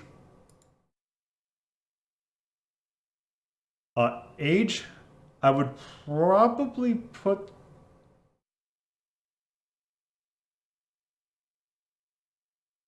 I think I might put a C for that as well. Because there is some really weird, like, especially trying to, like, restart, it just seems weird. But yeah. Difficulty. I would probably put a D because those later levels got kind of mean. But yeah. So yeah, that is Wrecking Crew. So, our next game came out.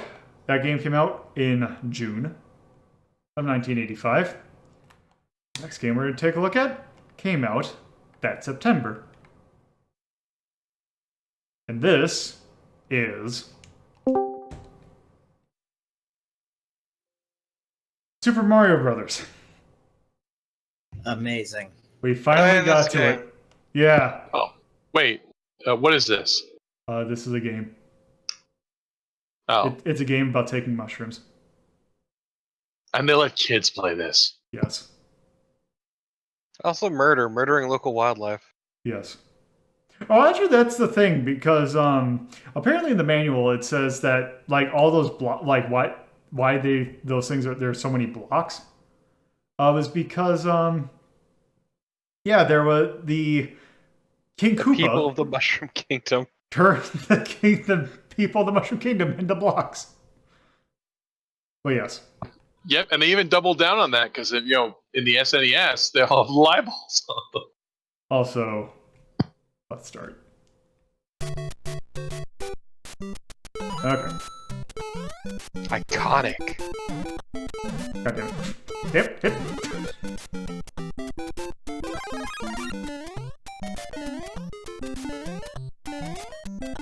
Sorry, just all I can think of is the Breaking Brad on this not too long ago. I was watching that just in preparation. Pro moves. Remember the hold down A. God damn it. Please, Lolo, tell me all your Mario facts. I mean, this is a game. It is technically a game, you're right. 1985, Shigeru Miyamoto. It's Mario. It's Mario. It's fucking Mario.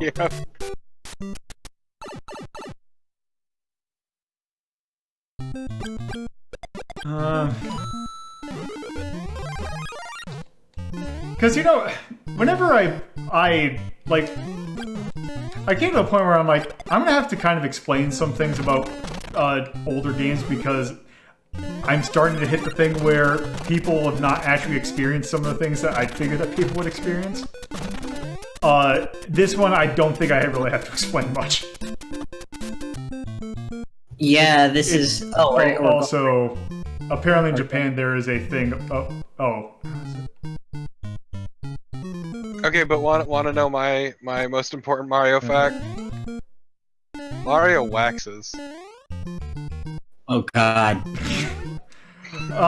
So I'm gonna quick actually show something off. It's something that forget. some people might not have seen, but maybe heard about. So do this.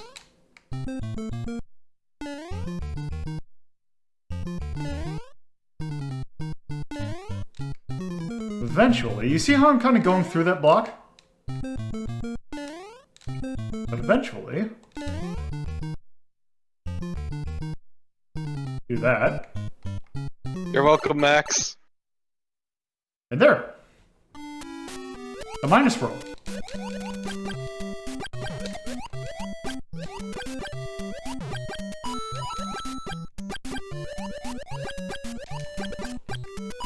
Finally, we too can play garbage.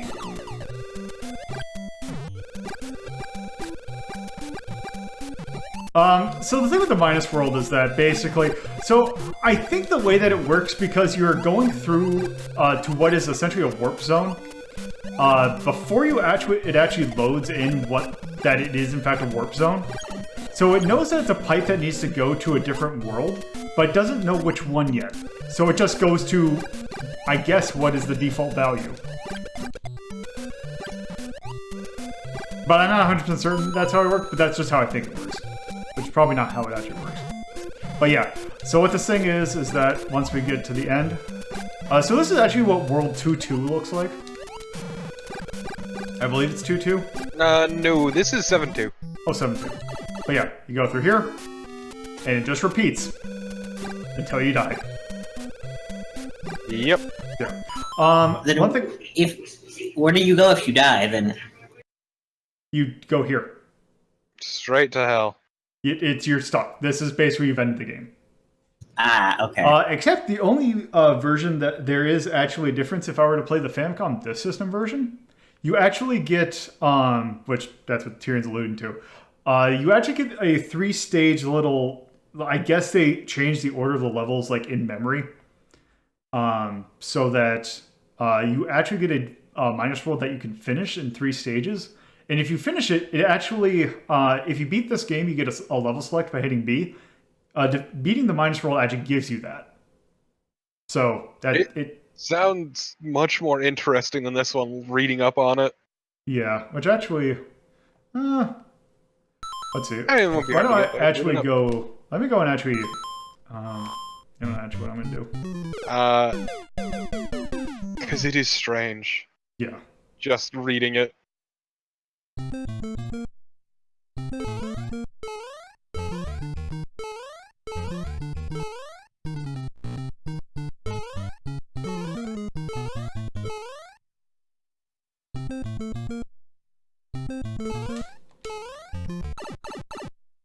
Let's go to World 3.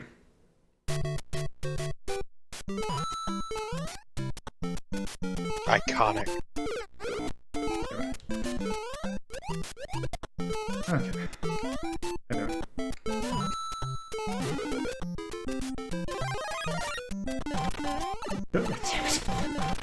Really? Fucking really, Lola?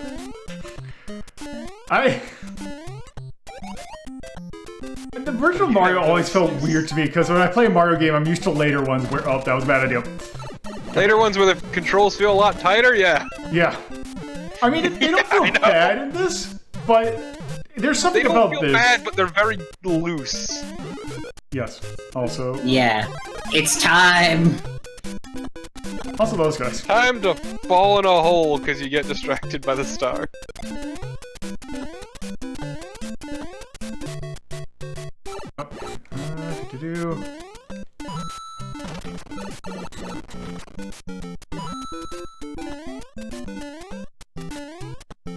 So, I believe it is this stage. Yes.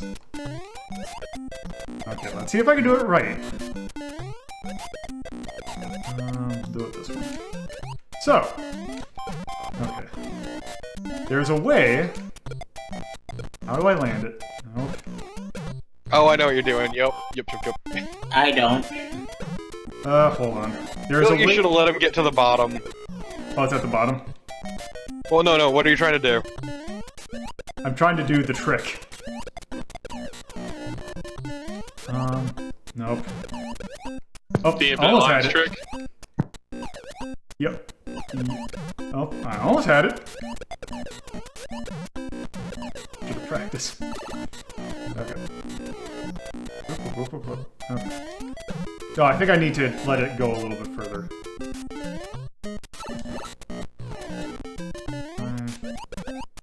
Oh. Oh, it seems like it's... Do I need to... Nope. Okay, how do I...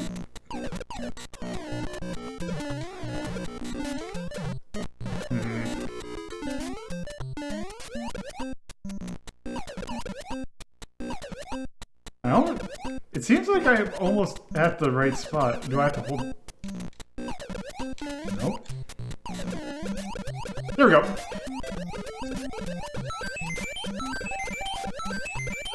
Finally, we have ascended. So yeah, the thing is you get... Oh, this thing. Yeah, so every time you jump on an enemy, like repeatedly, you get a increasing point, and eventually at some point you get 1-ups. You can do, if you do it right, you can do it indefinitely. The thing is, so this is an older game, with it being an 8-bit game, with... Underflow. Yes, you can overflow the live value to actually give you negative lives. So if you do it too much, you will actually make yourself have negative lives, rendering it so that anytime you die, you will instantly get game over. Yay! Yay! What a weird game to end. What a weird way to end your game.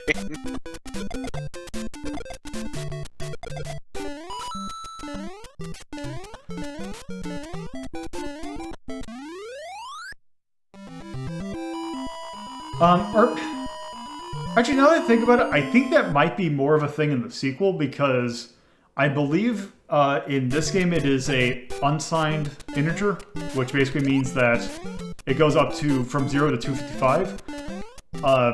But I believe in the... It only has the 2 characters available, so it starts just using garbage. That too. But also, I believe in 2 Japan, I believe it is a signed integer, which means it goes from -127 to 127. Yep. So that's where it definitely comes into play, which is fitting considering how much of an asshole that game is.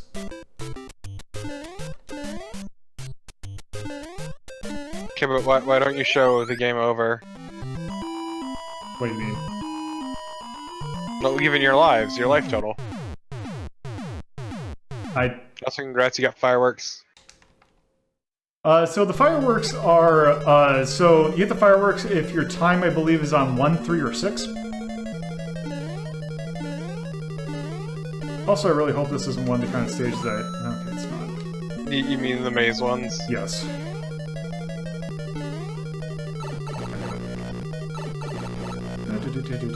Because, yeah, later Bowser stages pull quite some bullshit. I believe it is 5 and 7. Oh, Maybe? I'm not sure, honestly. I'm not that familiar with I'm this pretty game. sure 7's one of them. Also, note that when you kill King Bowser with a fireball, that he would turn into a different enemy. A Buzzy Beetle. Our princess is in another castle. Also this stage. Oh god, this stage introduces an asshole. That guy. That's Lakitu. He's master of the clouds. He's also a dick. Yeah, but he's great at camera work. That's why he's not working the camera. He's working. Goddammit. It's not this one.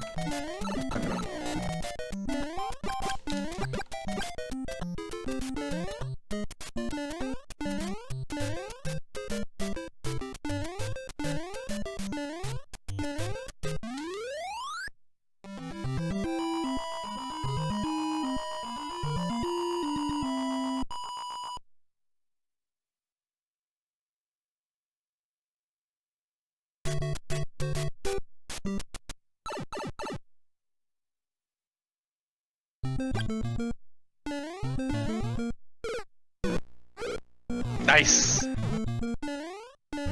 That's the kind of platforming I hate in this game. Yeah, this game becomes a real asshole the farther in it gets. Mm-hmm. Which is great because nobody remembers because everyone uses the fucking warp zone. I'm just trying to think.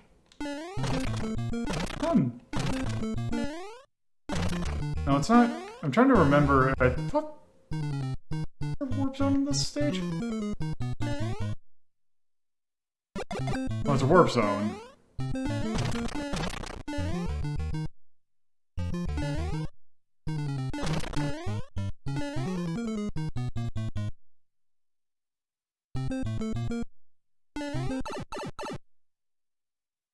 Okay.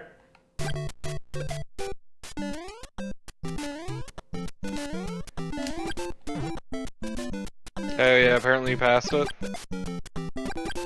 Oh, okay. Oh well.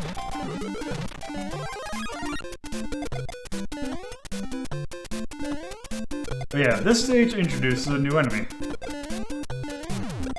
Full bills. So which actually reminds me, so there is a thing that apparently Shigeru Miyamoto once gave a interview about where the origins of like how Super Mario Brother like came around. One of the ideas that he had for Mario was basically he was a guy with like a bazooka. Amazing. But they decided not to because they couldn't figure out how to make jumping and shoot controls work as well. How do you jump and shoot? How? If only there were a game to teach me. Well, specifically run and shoot would probably be the more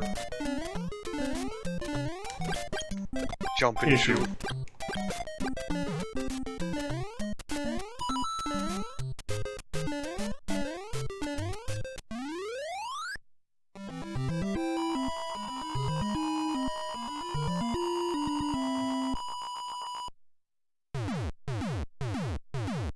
You did it. Congrats.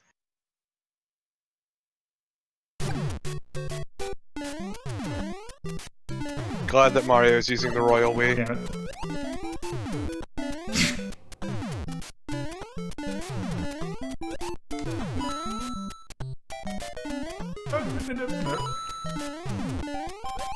I'm amazed you made that jump. If I'm gonna be honest.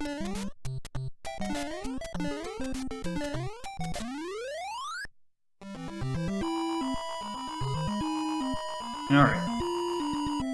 Oh god, I hope this... I'm pretty sure this is one of the mazes. Oh, actually no it's not, now that I think about it. Or is it?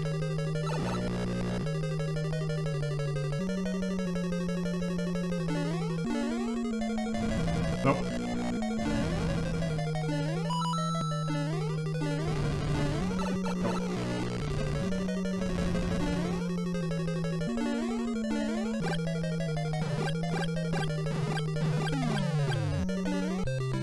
Why? Why? What? Why did he become a Lakitu? I don't know. We.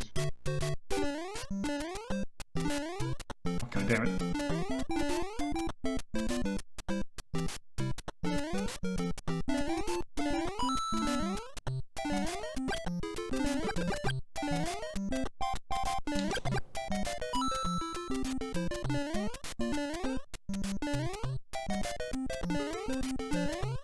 But yeah, this is the one that's got the awful, you just get sent down to Tiny Mario, right? Yes. Well, well, yes. Yeah, I was gonna say, when was... That must have been a new U thing.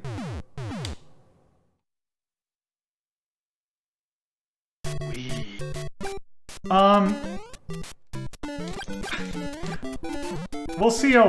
Well, 'cause let's see, we've been going for... Well, we'll see how long it takes us to finish this off. Well, actually, no, because that one... 2 is going to take a while. Because I'd probably show off the whole thing of that one. So I probably won't be doing 2. Are we doing American 2, or are we doing, like, Japanese 2? At some point, both, but I do want to take a look at the Japanese 2. Okay, because I was asking which one was going to be first of those. It depends upon the orders of the episodes. Oh.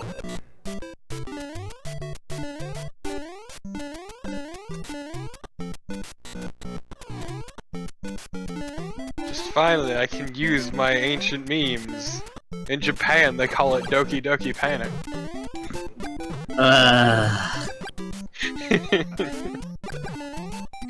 That whole thing will probably... God, yeah. I mean, well, that'll be the most... It'll be us all making that same joke. Doki Doki Panic's a weird thing, just in general. Because it's not just the fact that the whole thing with it being, like, what, came Super Mario Bros. 2, that story's interesting, but it's not, like, there's a history behind, like, what that game even is. Because basically... Something. Basically what it is, it was an advertisement for a, convention. Because the whole name of the game is Yume Kujo Doki Doki Panic, meant to advertise for the Yume Kojo 87 festival that Fuji TV was putting on. And basically the characters were the mascots for the convention. And then, yeah, when Nintendo decided they didn't want to bring, like, what Japan had at Super Mario Bros. 2 over here, they decided to reskin that one to, you know, the one we know.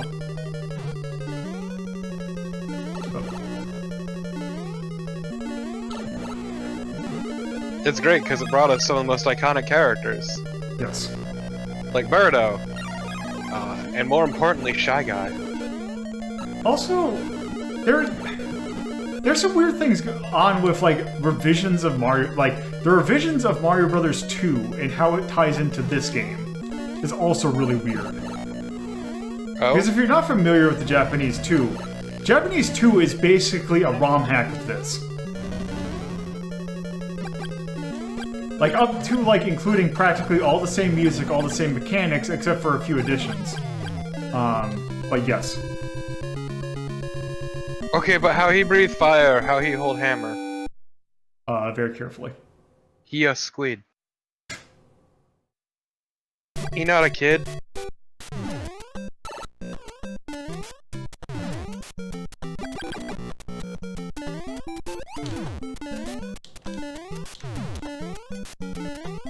Exactly, Tyrion. Super Mario ROM hack. Because then also, you think about 2 and how close it is to the original.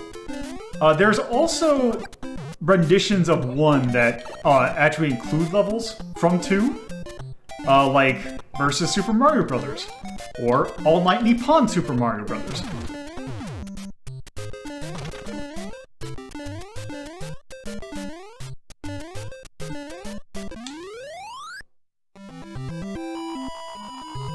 You did it, I'm so proud of you.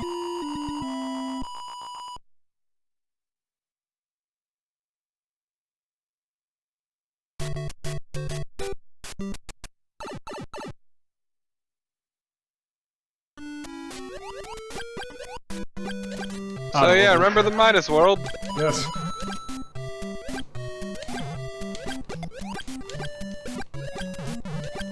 Oh yeah, that's right.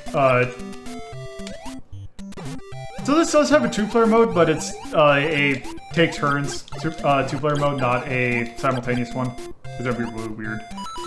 In 2, they make it so that there is a Mario game and Luigi game, thus introducing the idea that Luigi controls differently than Mario, namely by the fact that he has no traction at all, but also that is where he gets the... it's the first game in which he is known to jump higher than Mario. Look. Just Luigi happened to spill pasta sauce all over his fucking shoes, okay? Not his fault. And it is his fault, actually. But, Yes. you know.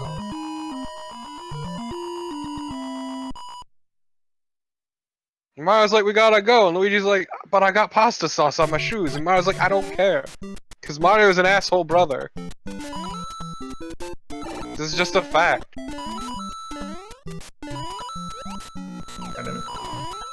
Like, he isn't even there to congratulate Luigi when he gets a sweet new mansion. So yeah, I just had brought into mind the so there's an emulator called Messin for the NES that basically what its main gimmick is the fact that you can have high definition HD or sprite packs. So basically you can have like what you do is you dump the entire sprite sheet and then you just like MS Paint or like you draw over the sprites and it'll replace it in the actual emulator. And I just now want to see a sprite pack that is basically Lou Albano and Danny Wells. Okay, but that would be fucking amazing. And I would be love it. amazing. Like, don't change anything else. Just Captain Lou Albano Also, is the this, only Mario for me. Also, yeah, here's okay. Yeah, so basically, this is a Lost Woods situation. The route you choose determines whether you'll actually move forward or else, or if you'll stay in the fucking maze. I guess what happened. Yep, you chose wrong. I believe it is down, up, and then down, I think? Nope. You chose poorly. Well, there's one way to solve this.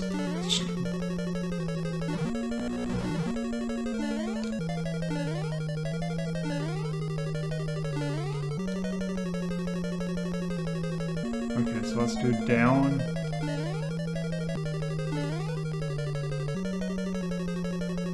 Okay, so I was right. And I believe that I think it's up. I want to say it's all up for this one. It was not all up for this one. Do up. Let's just do up, Also, down. here, chat. Enjoy the greatest thing to ever come out of the Super Mario Brothers TV show. Is it the Super Mario Brothers opening, but with positional audio? Yes. Okay. Do the Mario, but every time Captain Lou teleports, the audio adjusts spatially to his location. Okay, let me just check something real quick. All it is walking! That's all the Mario is! To do facts. World 7-4 solution. Okay, so it is up. Wait, the music for the Mario show was Habe Saban? Probably, yeah. Whoop. I hate that I keep seeing him in everything. Okay, You so will it's never be there, and then here, and then here.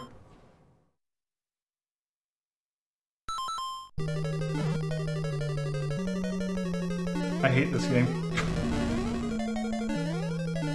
Those maze sections suck. They do! There's zero reason for them. Was that a mini Bowser? It's Hammer Brothers. Oh, I couldn't quite tell.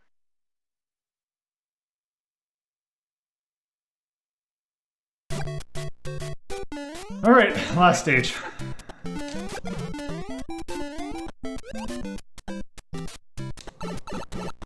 I still appreciate that Mario waxes everything but his mustache. cease this? His body is smooth as a baby's bottom! He has alopecia, okay? Except for the mustache. But he has hair on his head. It's very selective alopecia. I mean, he's also got nipples, unlike our boy Link. Maybe that's just the Hylian trait. Yeah, Hylians are actually lizard people. Just low-key lizard people.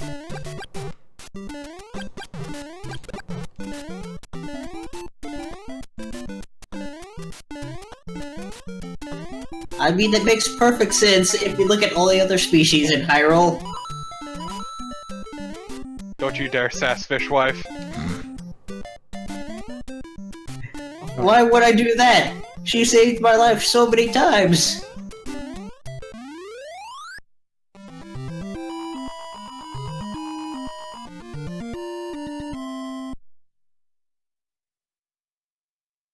Also, man, I cannot use the stars name tag because it's the fucking GTA font and I hate it. They give me like 6 fonts that I can use. God damn it. Nice!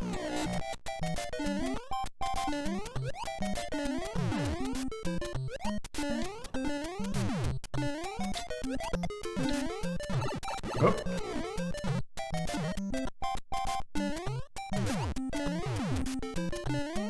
Nope. Oh.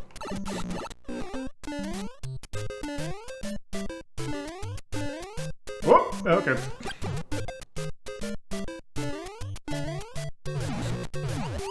Damn it.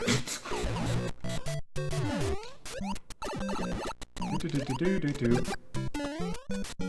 Okay, here we go.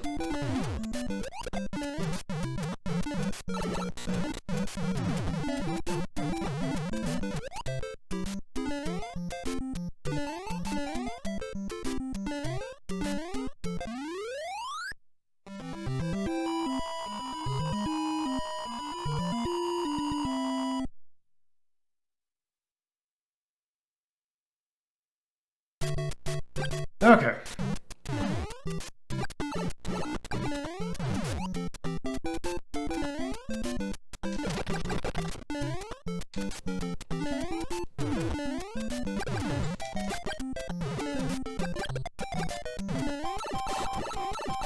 Can I turn? Nope.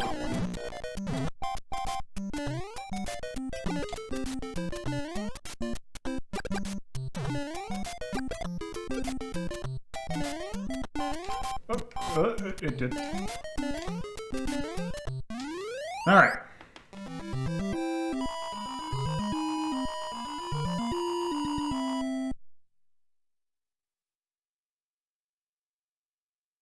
Oh no, we hit F! The woof. Nope. Oh, that was good though. Just hurl yourself bodily into the lava. Mario's done. He's had Okay, it so up. this isn't quite so much a maze level as it is it's just really open. The maze in a more traditional sense.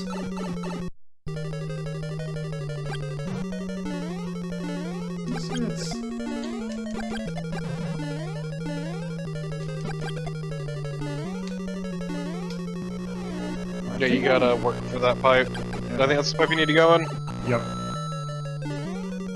think if I go in here... Nope.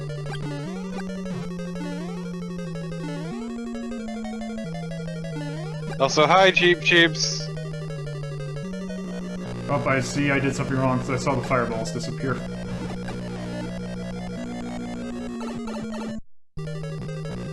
I think I went backwards.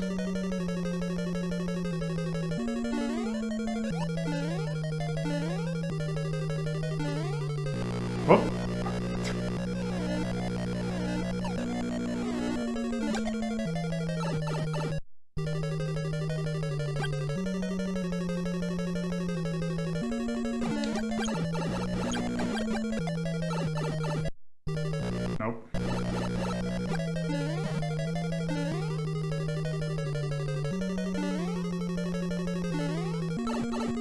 just look at this sweet task. One sec. Do-do-do. Eh.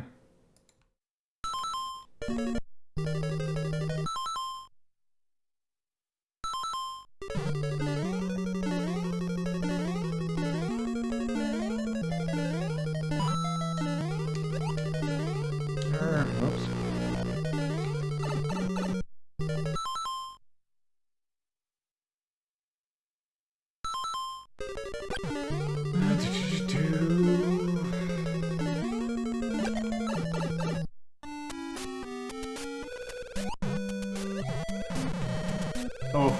Hello, fire bar. There's the water. Don't ask how it works, it just does.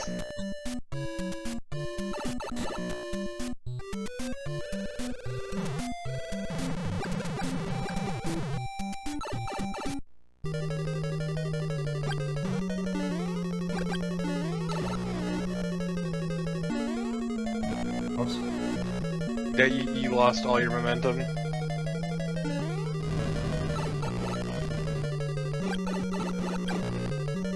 Go at you.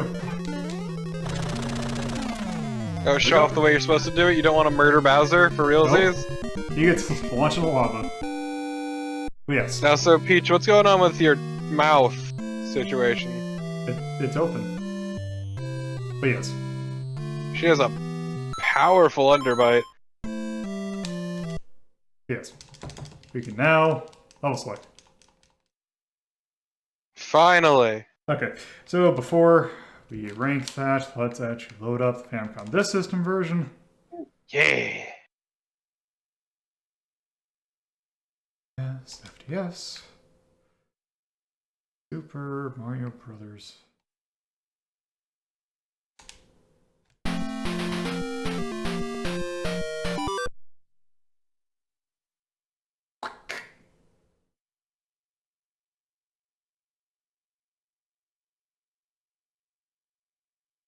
Okay.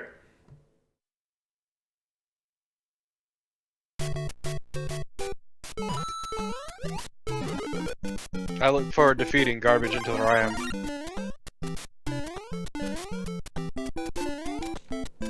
Oh, so.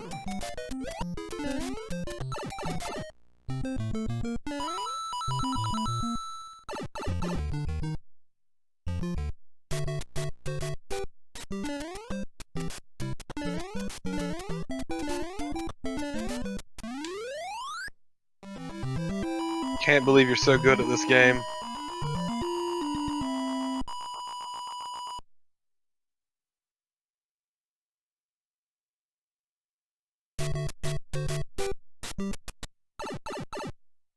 Yeah.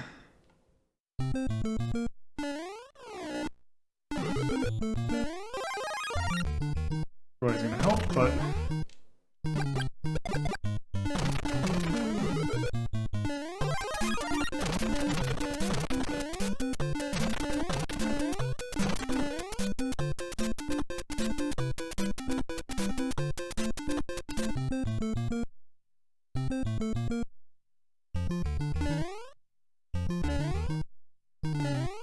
okay, so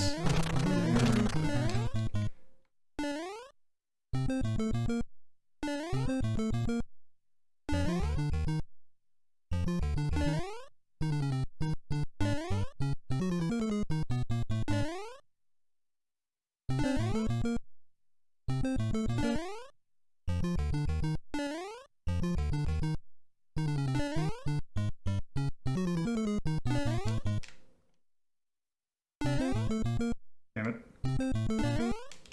Alright. Oh. There we go. Okay, so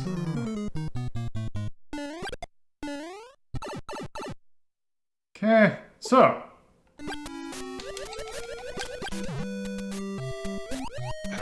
It's a little bit different. yep. Hi, Bowser.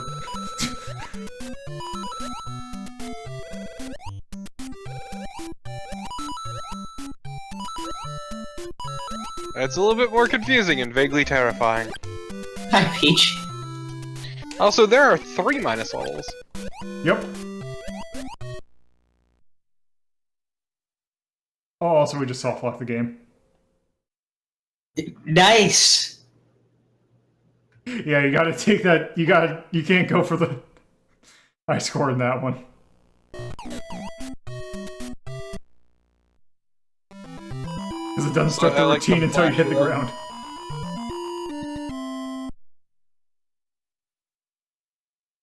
Well, you say that, Max, but we found multiple peaches, one of which was missing eyes.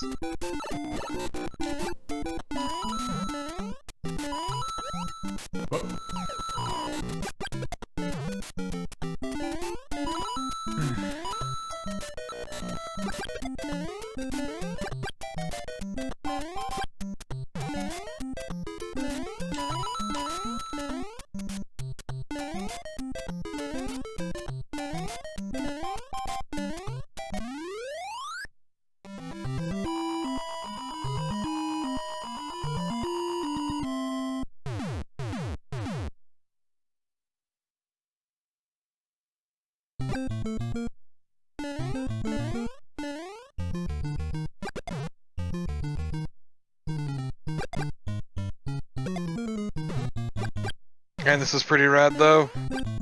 So I'm pretty sure this is actually meant to be one of the, like, level 4 levels, except, it's with the underground palette. Wait a minute. So I think this is actually one of the maze levels.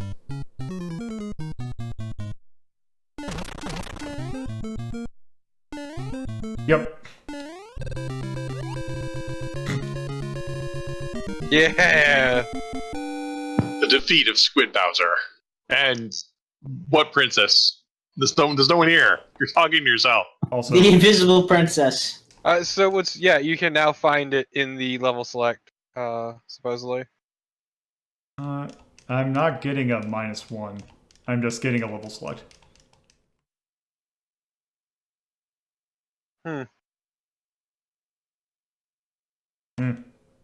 Anyway, yeah. That is Super Mario Brothers. The original. That's definitely a attack game. So let's see. Would we rather play that? I'm kind of eyeing the Wonder Boy Adventure Island. I would probably play it above that. I would probably play Buster Brothers above Super Mario Brothers. So I'm thinking. Let's see. What do we have at 6? I would probably actually. I'm debating about whether or not I'd rather play Return of Mario Brothers or the Super Mario Brothers. I mean, I would personally prefer this. That sounds good. 0.25. Mario Brothers. Okay, yeah. Yeah, version World 4.4, lacking fake Bowser and maze elements, colored underground. The boobers are worth 1,000 points. Huh. Beating World -3 takes the player to the title screen. If the player starts the game again after going through the minus world, it will replace all Goombas with Buzzy Beetles and will be like hard mode. Yeah, because that's what actually no, I think but that's what happens at yeah, if you do beat or try the game again after beating it first time, you do get a second quest.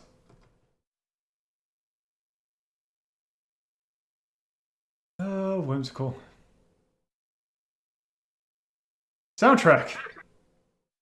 Or sound. It's Super Mario Brothers. It's the theme to Super Mario Brothers. Yeah, it's fucking iconic. Yeah, there's no way. Yeah, that's getting an A. Not an S, an A. I get a stylus C. Yeah, C kind of. It does have a really weird kind of color palette to it. I mean, because essentially it's the same 2 tile sets, same 3, I should say. Also, the clouds are the bushes. You blew my mind.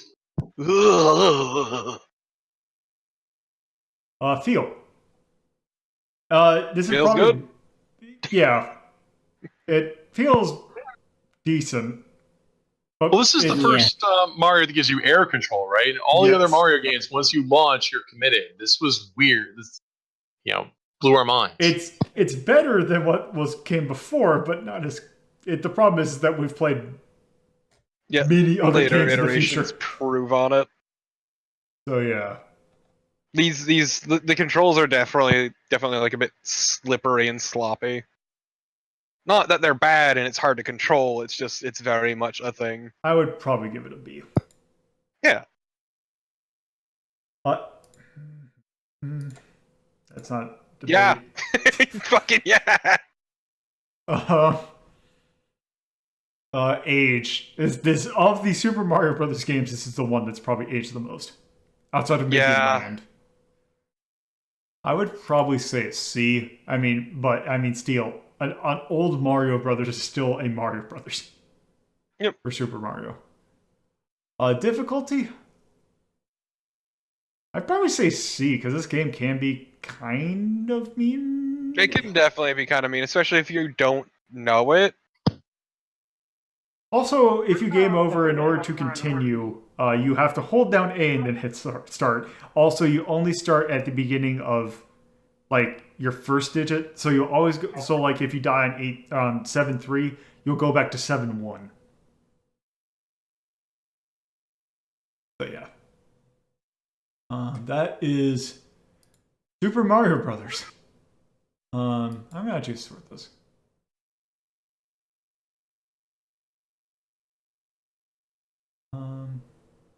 Yeah. So, remember when I said that there would be other PC-88 games that we take a look at? Yes. So, Mario Brothers was not the only game that Hudson brought over to the PC-88.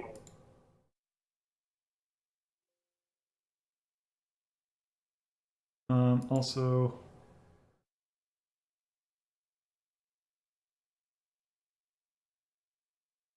so this is Super Mario Brothers Special. Oh no! Oh God! Yeah. You notice something about it?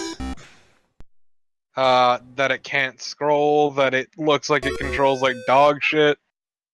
Yes! The piss yellow. Yes! Okay, so let's... And then what did they do to the music? They used the PC speakers, what they did.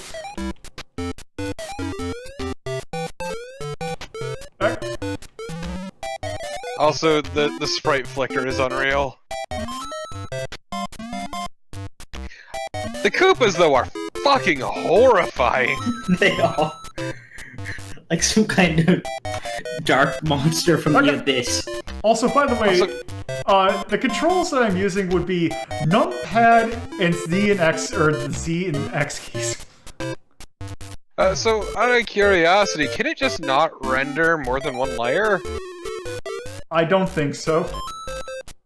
I'm asking because of the way it's rendering bushes. Yes. You noticed that, huh? Yeah! Yeah. Oh, we can't do fucking layers, and also we don't have alpha channels, so...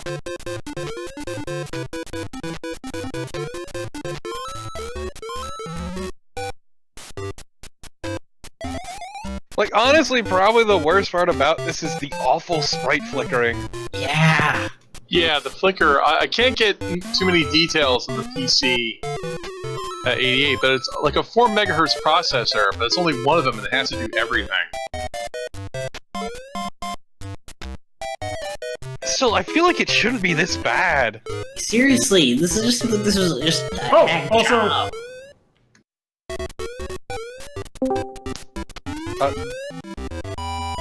What is this assault on my eyeballs, and why are you? Yes. Why are the clouds made of pee?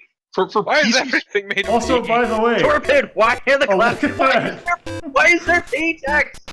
Remember Oh my what I God. said about layers? This is awful. I'm pretty sure it can't render layers. Also, I'm Well, just- why is the time moving so much faster? Why did they add the Deus Ex Human Revolution filter to this game? I could only assume that the timer is going off of CPU cycles. Yeah, I was gonna Probably. ask if you've Probably. have you amped the processor from 4 megahertz? No, it is at 4 megahertz, also running at 28 frames per second.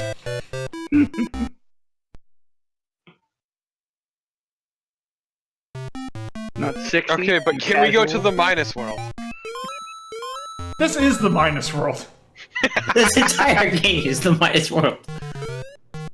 I appreciate the way, because it can't scroll, some of the weirdness with the blocks.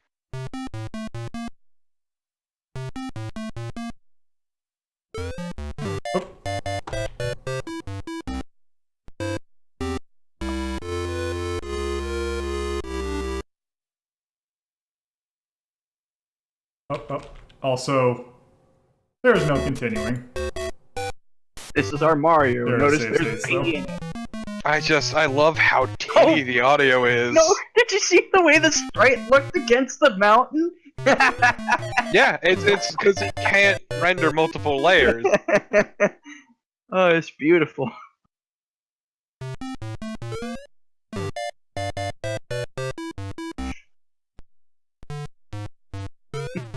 How does it feel, Lolo? How do you think it feels? Aside from like a squirrel hopped up on amphetamines. Yeah. What if Yeah. Mario? It What- feels abysmal. It feels like death. What if Mario, but all the visuals were shitty? Okay, I kind of What need if to Mario, show. but everything was shitty? I need to show off another game just to point out what the PC-88 can actually do. No, it's not porn. Damn it! Why would you deny me like this? I love that you had to fucking put that that disclaimer. I mean, if you know anything about the PC-88, there's a reason. The porn machine. Pretty much.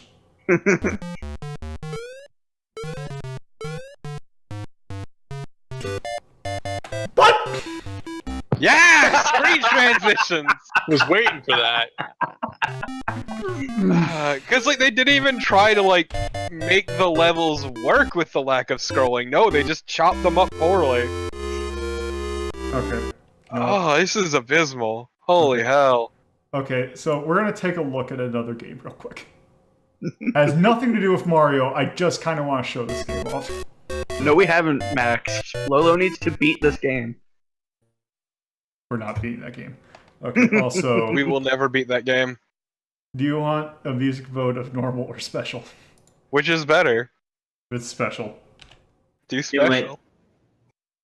Give me So this the is a game special. by Boff Tech, Onion Soft. also by Onion Soft. Soft is a pretty good name. So good it made me cry. Once it loads, I will server mute you, so help me. this is Yes.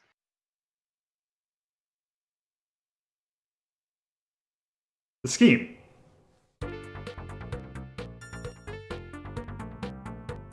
Okay, this is so much better. Yeah, it is. It doesn't have a piss filter, so I feel kind of out of place. It's completely ripped off. Name mode. Okay, let Kill mode is just deleting your save. Yep. Digging the music already, though. There is a reason you probably will. I kind of want to show this game off solely because of the soundtrack. So the thing about this game, this was a debut game for a certain composer. Aha! Aha! I see. Okay, let's start this one. Yeah, that would definitely explain it then. So this track, the name of this track is "I'll Save You All My Justice." Oh god, my eyes! Of course it is. Those are what a PC-88 can do. Why don't you say who the composer is? It's either Koshiro. Yes. Oh, well, Yeah. are there any PC games that scroll? I'm pretty sure no. Yeah, I don't think it could handle scrolling. Yeah, that's one of the things about it that's not that great. Oh yeah, see that's why I'm not sure this is that great of a comparison. I mean, look, they're only using 2/3 of the screen. I mean, the color is more the thing, that it doesn't have to look like garbage. It also sound like garbage. That, Both but of those are true, yes. it is true, but seriously, that UI is like almost Also, I half point the out that this screen. game also controls There's a lot reason better. it's almost half the screen. It's so I can get more out of it. That's a pretty common thing, actually. Is making your UI huge so you can just kind of use up what's left better. I mean, Yeah, that's a big thing in the 8-bit era where like you want to talk about ECUIs? What, know. what UIs you mean?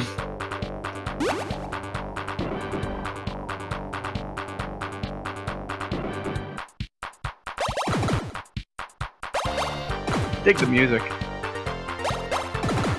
The music in let's this talk about how you game could is get Doom. fantastic. Doomed to run on lower-end systems at the time. You can run Doom on a toaster. I mean, yeah, but there was a lower graphics mode, which essentially made the screen tiny. Yeah, you Like could the actual zoom game. in and out depending if you wanted a higher frame rate. Yep.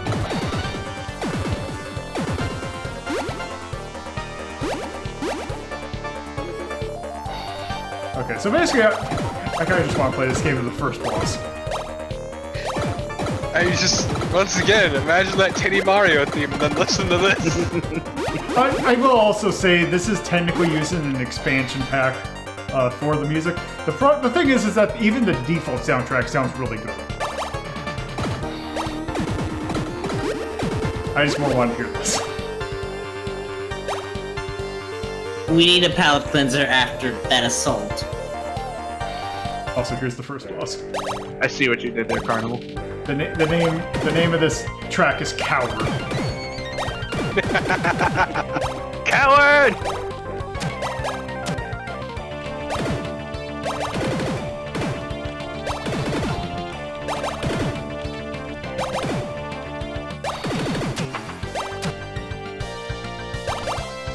That's not great though. Oh god, photosensitive warning. That is a terrible low health Nope. warning system. Yes. That's the scheme. and when you die you just melt. That's hilarious. But yes. Also, I like that you can tell that it's using an actual sound card because you can hear the sound just kind of fade away rather than just immediately stop. But yes, that is so Japanese. That screen right there. It is incredibly. also yes. Okay, so Super Mario Brothers Special. Let me just do this. Right into the trash. See, I think it would have been possible to make it scroll, because you've seen games like the ZX Spectrum scroll, but they would have had to reduce the graphic quality. And if I had to describe that game in any way, it's that it has good screenshots, because you'd never know if you were just looking at screenshots. Yeah, I'm pretty sure there is a Sharp X1 version of that game as well. It uses it uses quote-unquote scrolling in that when it goes to go from one screen to the other, it will smoothly go over rather than just fade out and then, yeah. Yeah, there's tricks they could do, but you have to lower the graphic quality. And I think what they really wanted was they wanted full screen screenshots that looked good. Never mind the fact that it makes for a crappy game. Mm-hmm. Also, why piss?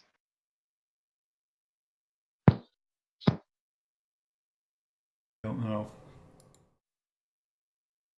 Let's just do that. Let's just go on that. Well, it doesn't You know look the what? PC-88 has good color. Let's just do. No, like there is definitely a limitation. Oh, to the you know what? system. Actually, speaking of limitation, I'll just give it E.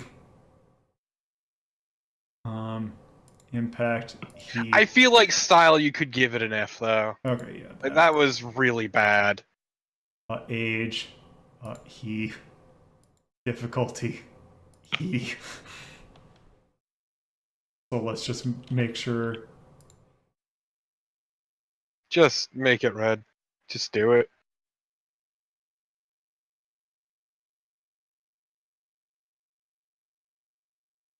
Okay, so yeah, that is Super Mario Brothers Special. That is Super Mario Brothers. We have finally played it. We now have it. So